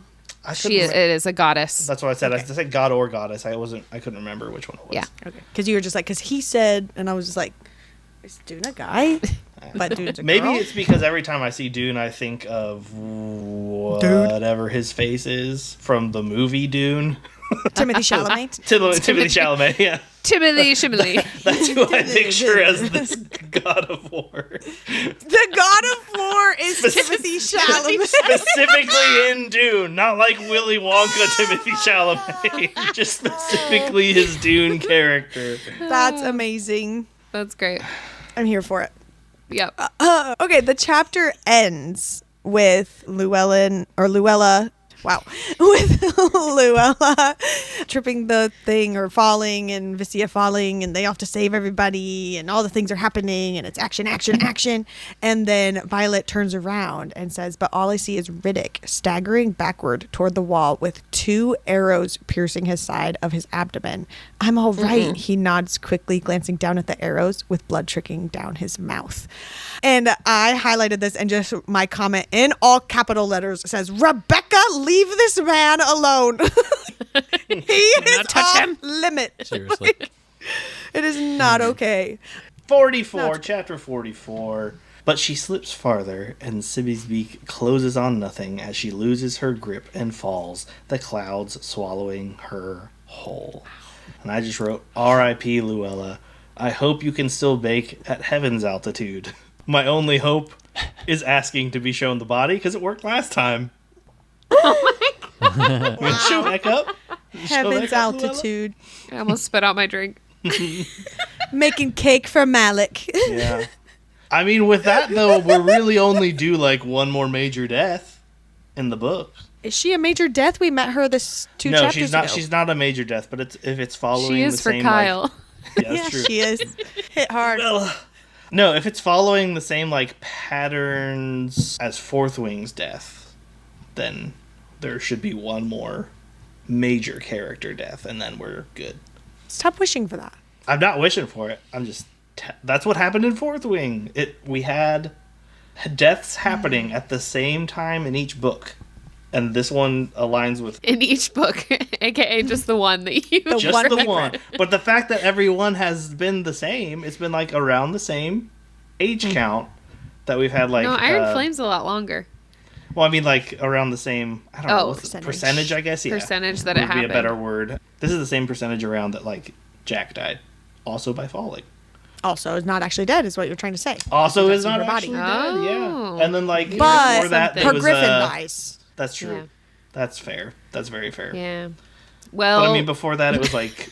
Didn't see the body. Technically, Sibby gets snatched Didn't away. see the body. No, but before that, like halfway through each book, it was Aya. And this one, about halfway through the last book, it was Amber. Oh, yeah. And then, like, at the very beginning, there was Dylan and the other guy at the beginning of this one that was also, like, an accidental death. Mason? Was that the one? Or what's his name? One of those. Well, at the beginning of this book, so many people died because all the people who were at Resin, like all of the 10 people that survived Resin, were here. No, but I'm talking and like there's only 5 of them left. Yeah. The one that Solus torched, is that what you're talking about? No, you're talking about the girl who was like, "Oh my gosh, it's me. I'm Violet because I have violet hair." I could And then he probably was like, find it Oh, on... Nadine. Nadine. What No, was that guy's hers name? I actually keep wanting to aligns say with... Cairn. Nadine was one I thought of, but Nadine's aligns with the kid who Jack killed on the mats, because I remember they were both killed at the sparring area. Jack killed that unnamed, like, cricked his neck in the sparring area. Kieran. Yeah. That's what I was thinking of. Yep.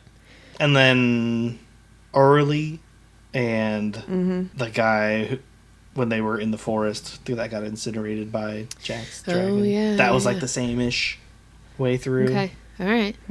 Well, let's commend their souls to Malik since we brought them all up. Let's do. Yeah. Well, what I was going to say, though, is that Liam didn't show up until like halfway through the book. Yes. And I'm still crying about his death. Yes. And so maybe we haven't even met the character that Kyle thinks is going to die. Oh. I think we have. If we're going to have another major character death, I think it would have to hit harder than Liam. Liam was a hard death because he was such a nice guy. He was perfect, but there was really nowhere for him to go. Like, if he was still alive, we'd still be like, Right. Liam's a great guy. That's it. No notes. I'd be happy with that. Yeah, Yeah. you would be. That's fine. It's nice to be happy with a perfect person. What I'm saying is, though, there has to be a deeper connection To this between... death.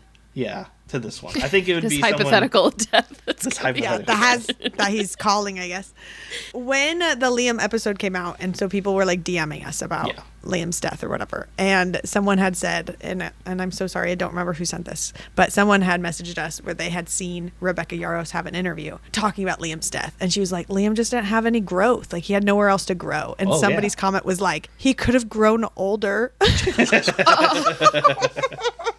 That's so Pretty bad. funny. And it's true. I know. Why she got to do him like that? Anyway. Okay. I am just pointing out here for the sake of being on Dane hand watch or whatever, because it hasn't happened this book, that Dane does like physically touch Violet here to help put her shoulder back into place. And so whether or not he has to actually cup her face or whatever with the memories, does he purposely take memories? Does memories accidentally happen and he touches someone, he's like, "Ugh, memories." Like how does it work? I don't know. But since we've been on, I don't know if I trust Dane or not, so I'm just putting it out there in the general. Yes. Dane watch. Dane watched. Permanent He was handshake. very hesitant about this, though. And, like, checked to make sure it was okay that before he touched her, you know. That is true. Yep. And then this is the part where, how do you say this guy's name? Sibby? Sibby. Yeah. Sibby. Sibyllaire. Sibby. Are they all lair or something? Or these two just happen to have lair or something? It's just the two. Yeah. Okay. Anyways, where they're like sitting there and they're trying to help Sibby, and you know they know that Sibby's about to die because Luella just died, and it says the mist parts like a scene from a nightmare, and gray gaping jaws fill my vision, opening wide to reveal dripping teeth that snap closed around Sibby's neck, snatching the griffin from the ledge before falling back into the mist. What a horror movie type scene The is Mist? that? Yeah. Like, that is, yeah, literally terrifying. Oh my gosh. Yeah. And then they're all just sitting there in the mist, and they're like, is it going to happen to me? Like, ugh. Yeah. Double sucks for Sibby because, like, you're already dying, but you could have died a little more peacefully. Yeah, Right? Double sucks. Poor Sibby. Justice for Sibby. So at this point, Violet is trying to like get on Taryn's back to go like rush off and help kill the wyvern, and Dane is freaking out, and he's like, would Ryerson let you rush off into a battle against gods know how many wyvern when you're wounded? His eyebrows rise, and she goes, yes, as she's stepping onto Taryn's back. That's why I love him. I was like, ooh, sick burn, get wrecked, Dane. Except you also literally just told Zayden he was acting like Dane for not letting you go somewhere arguably less dangerous.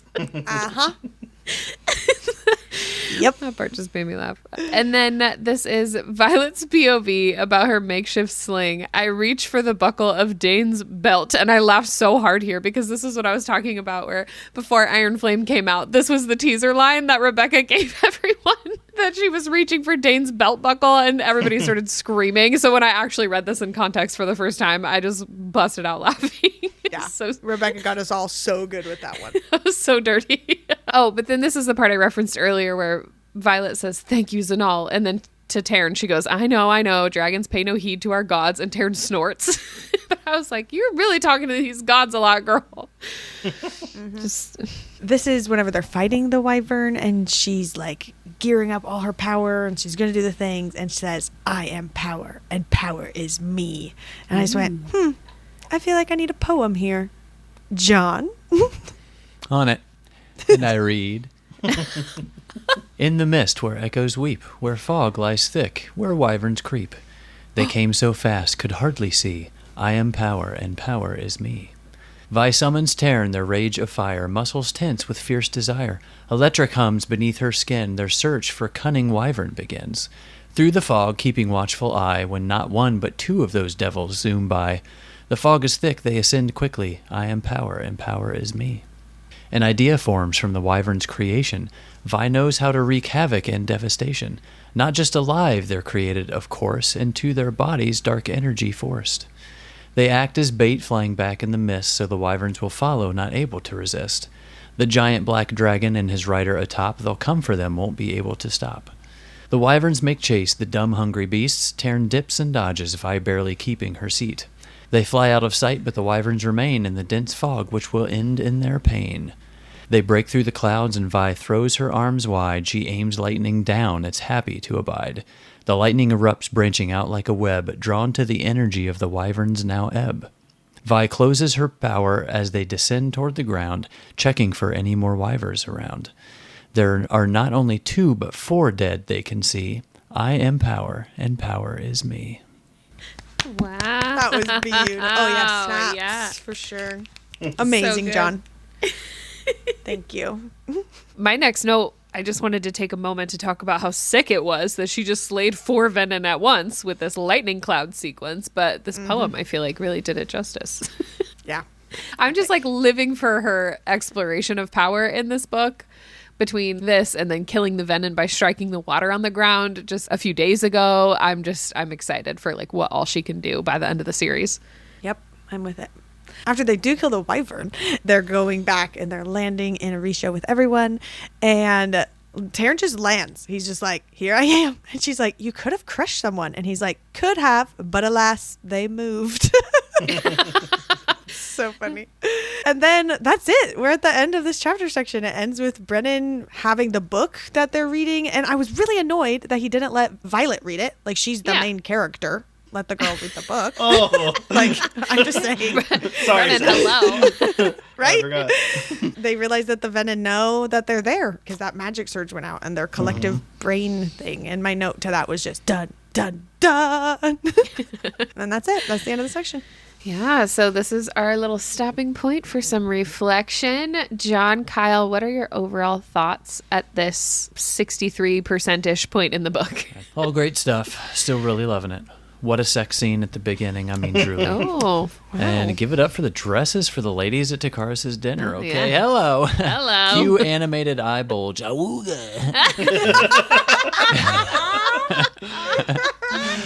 I'm a little worried for our girl Andarna and really just the hatching grounds in general now that, this power surge went out. So we don't really know what to expect. What do they know exactly about what's happening? And do they know exactly the process that's happening in the hatching grounds? Or do they just feel like, can they tell what type of energy it is? Or do they just feel like a level of energy and they're like, oh, this is at a level, 97. We better go check it out. I don't know.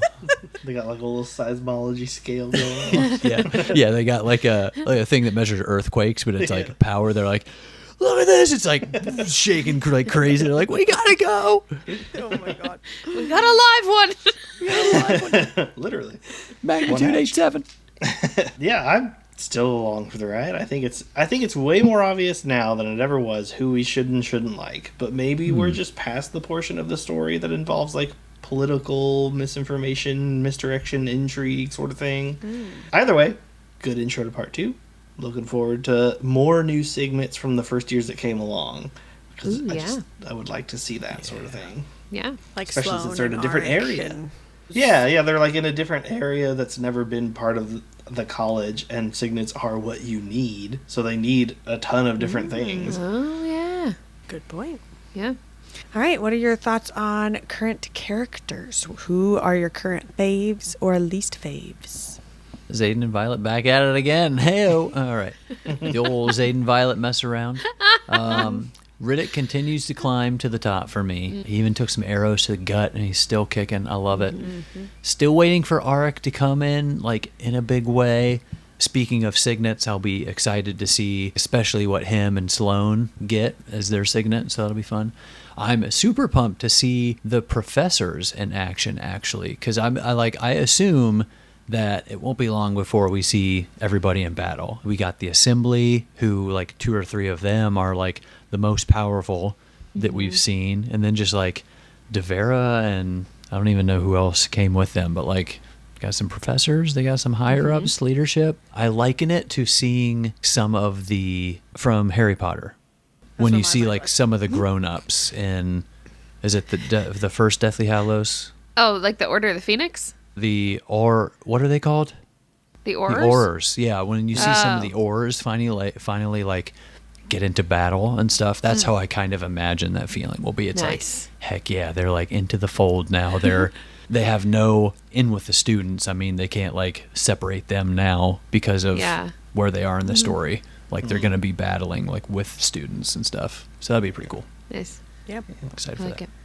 My favorite has been, is still, and may always be Taryn. He didn't get too much page time this go around, but when he did, he made it count. So good for him. Shout out to my girl Luella, gone too soon.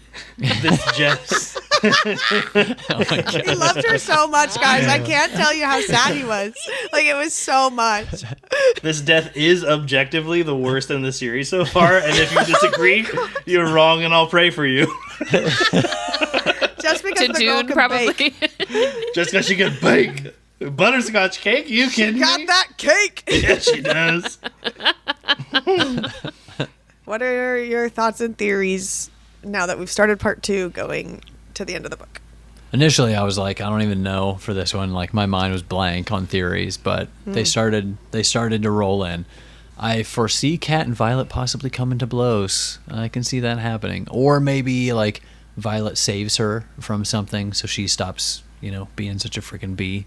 And then this is the realization that I had earlier. So I was wondering, like, when Mira shows up to Arisha and she's like, yeah, they just like they told everybody the truth and they just let us leave. And it mentions briefly that Violet's like, she thought that was weird, that not only that her mom just like told them the truth and then let them go, but also Melgren on that part. But I think Melgren has totally seen this already, or at least knows some of this. He has trouble with the marked ones, but the vast majority of cadets are not marked ones that like went with them and who are now like in Arisha. So he may not be able to still see like what's happening necessarily in Arisha, but I imagine that he's seen a lot more about what's going to happen, and that's why they were so like chill about being truthful and letting so many of the writers leave with their own free will, because I feel like he already knows a lot of how this is going to end up. He can only see battles, right? Apparently not, because he could have seen their gatherings. If like when the marked ones gathered, they're like, oh, he couldn't see. Well, no, us they then. just made the rules that they couldn't gather so that they weren't. Yeah, but in at battles Arisha or people too, kept them apart. the whole place was hidden, right? Because the marked ones. And I guess that. Well, he wouldn't have been able to see any battles that happened there because gotcha. there were so many with the relics.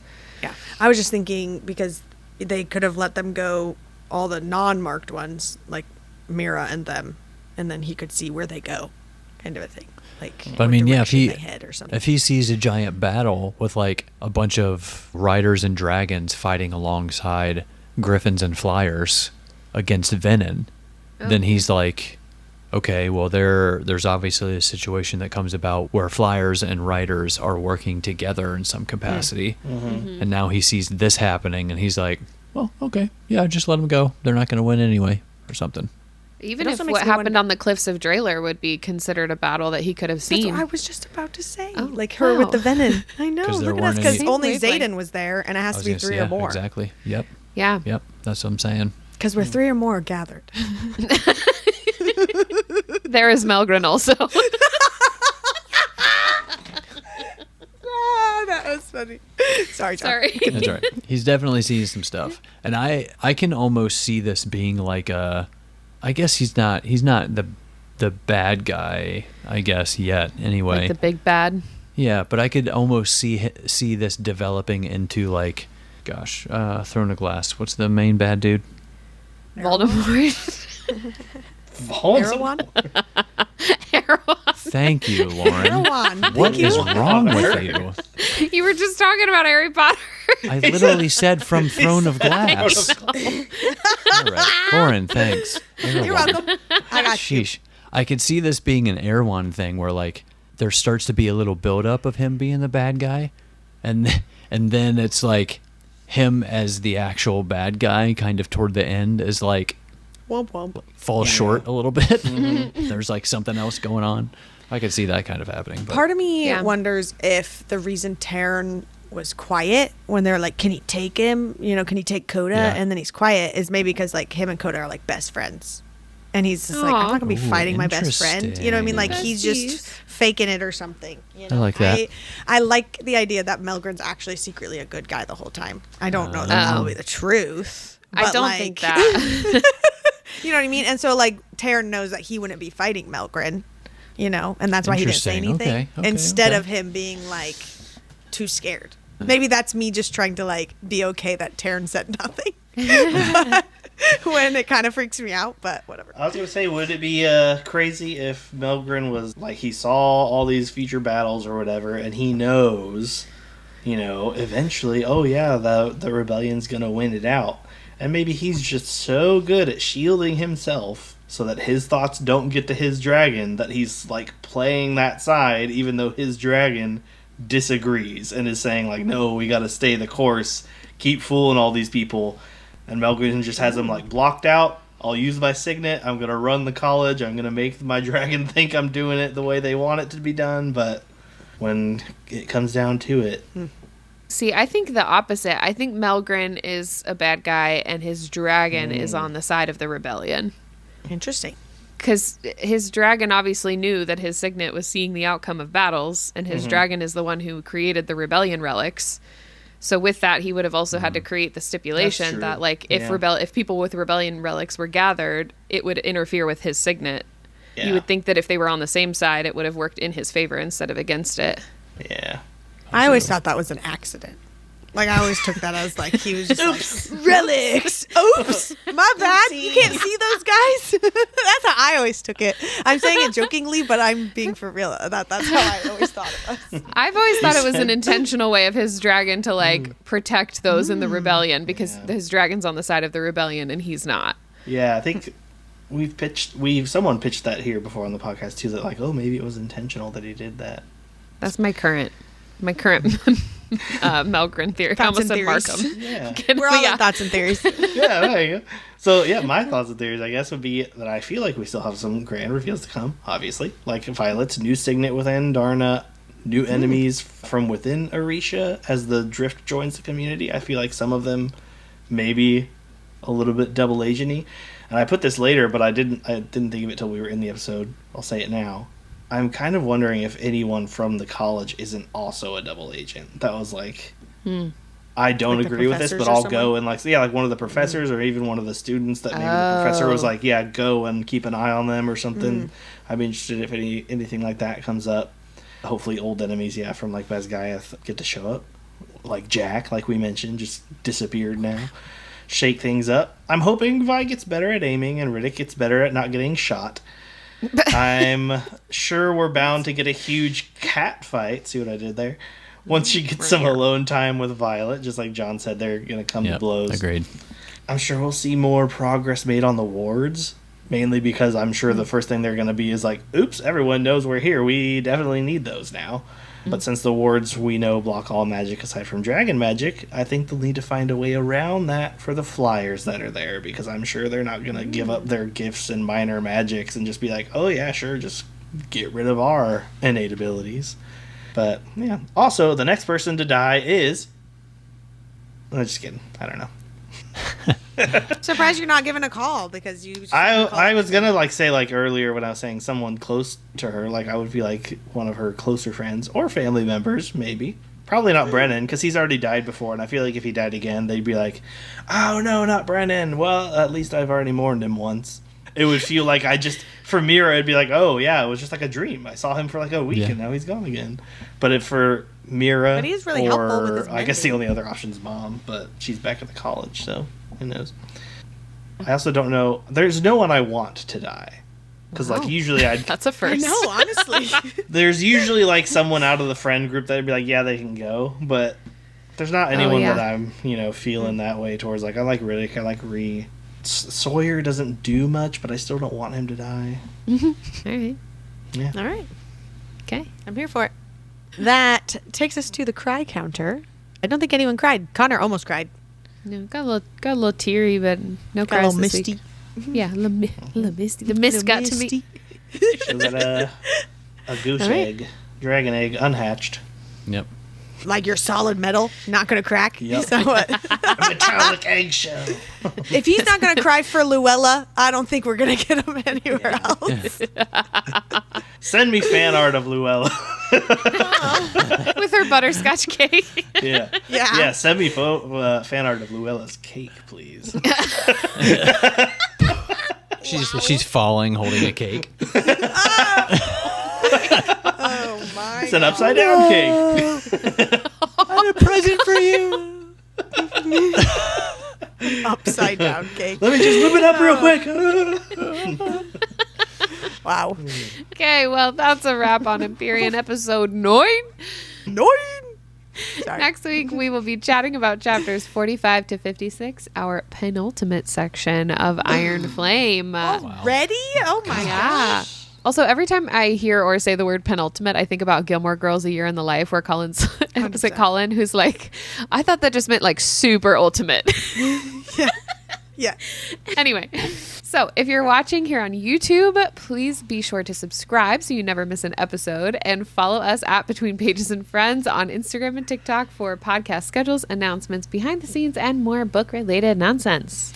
For even more book-related content and community, don't forget to check out our Patreon.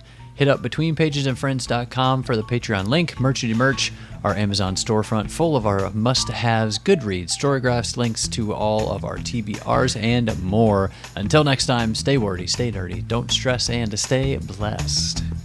Stay Goodbye. blessed. Goodbye. Bye. Bye. Bye-bye now. Bye. Oh, John.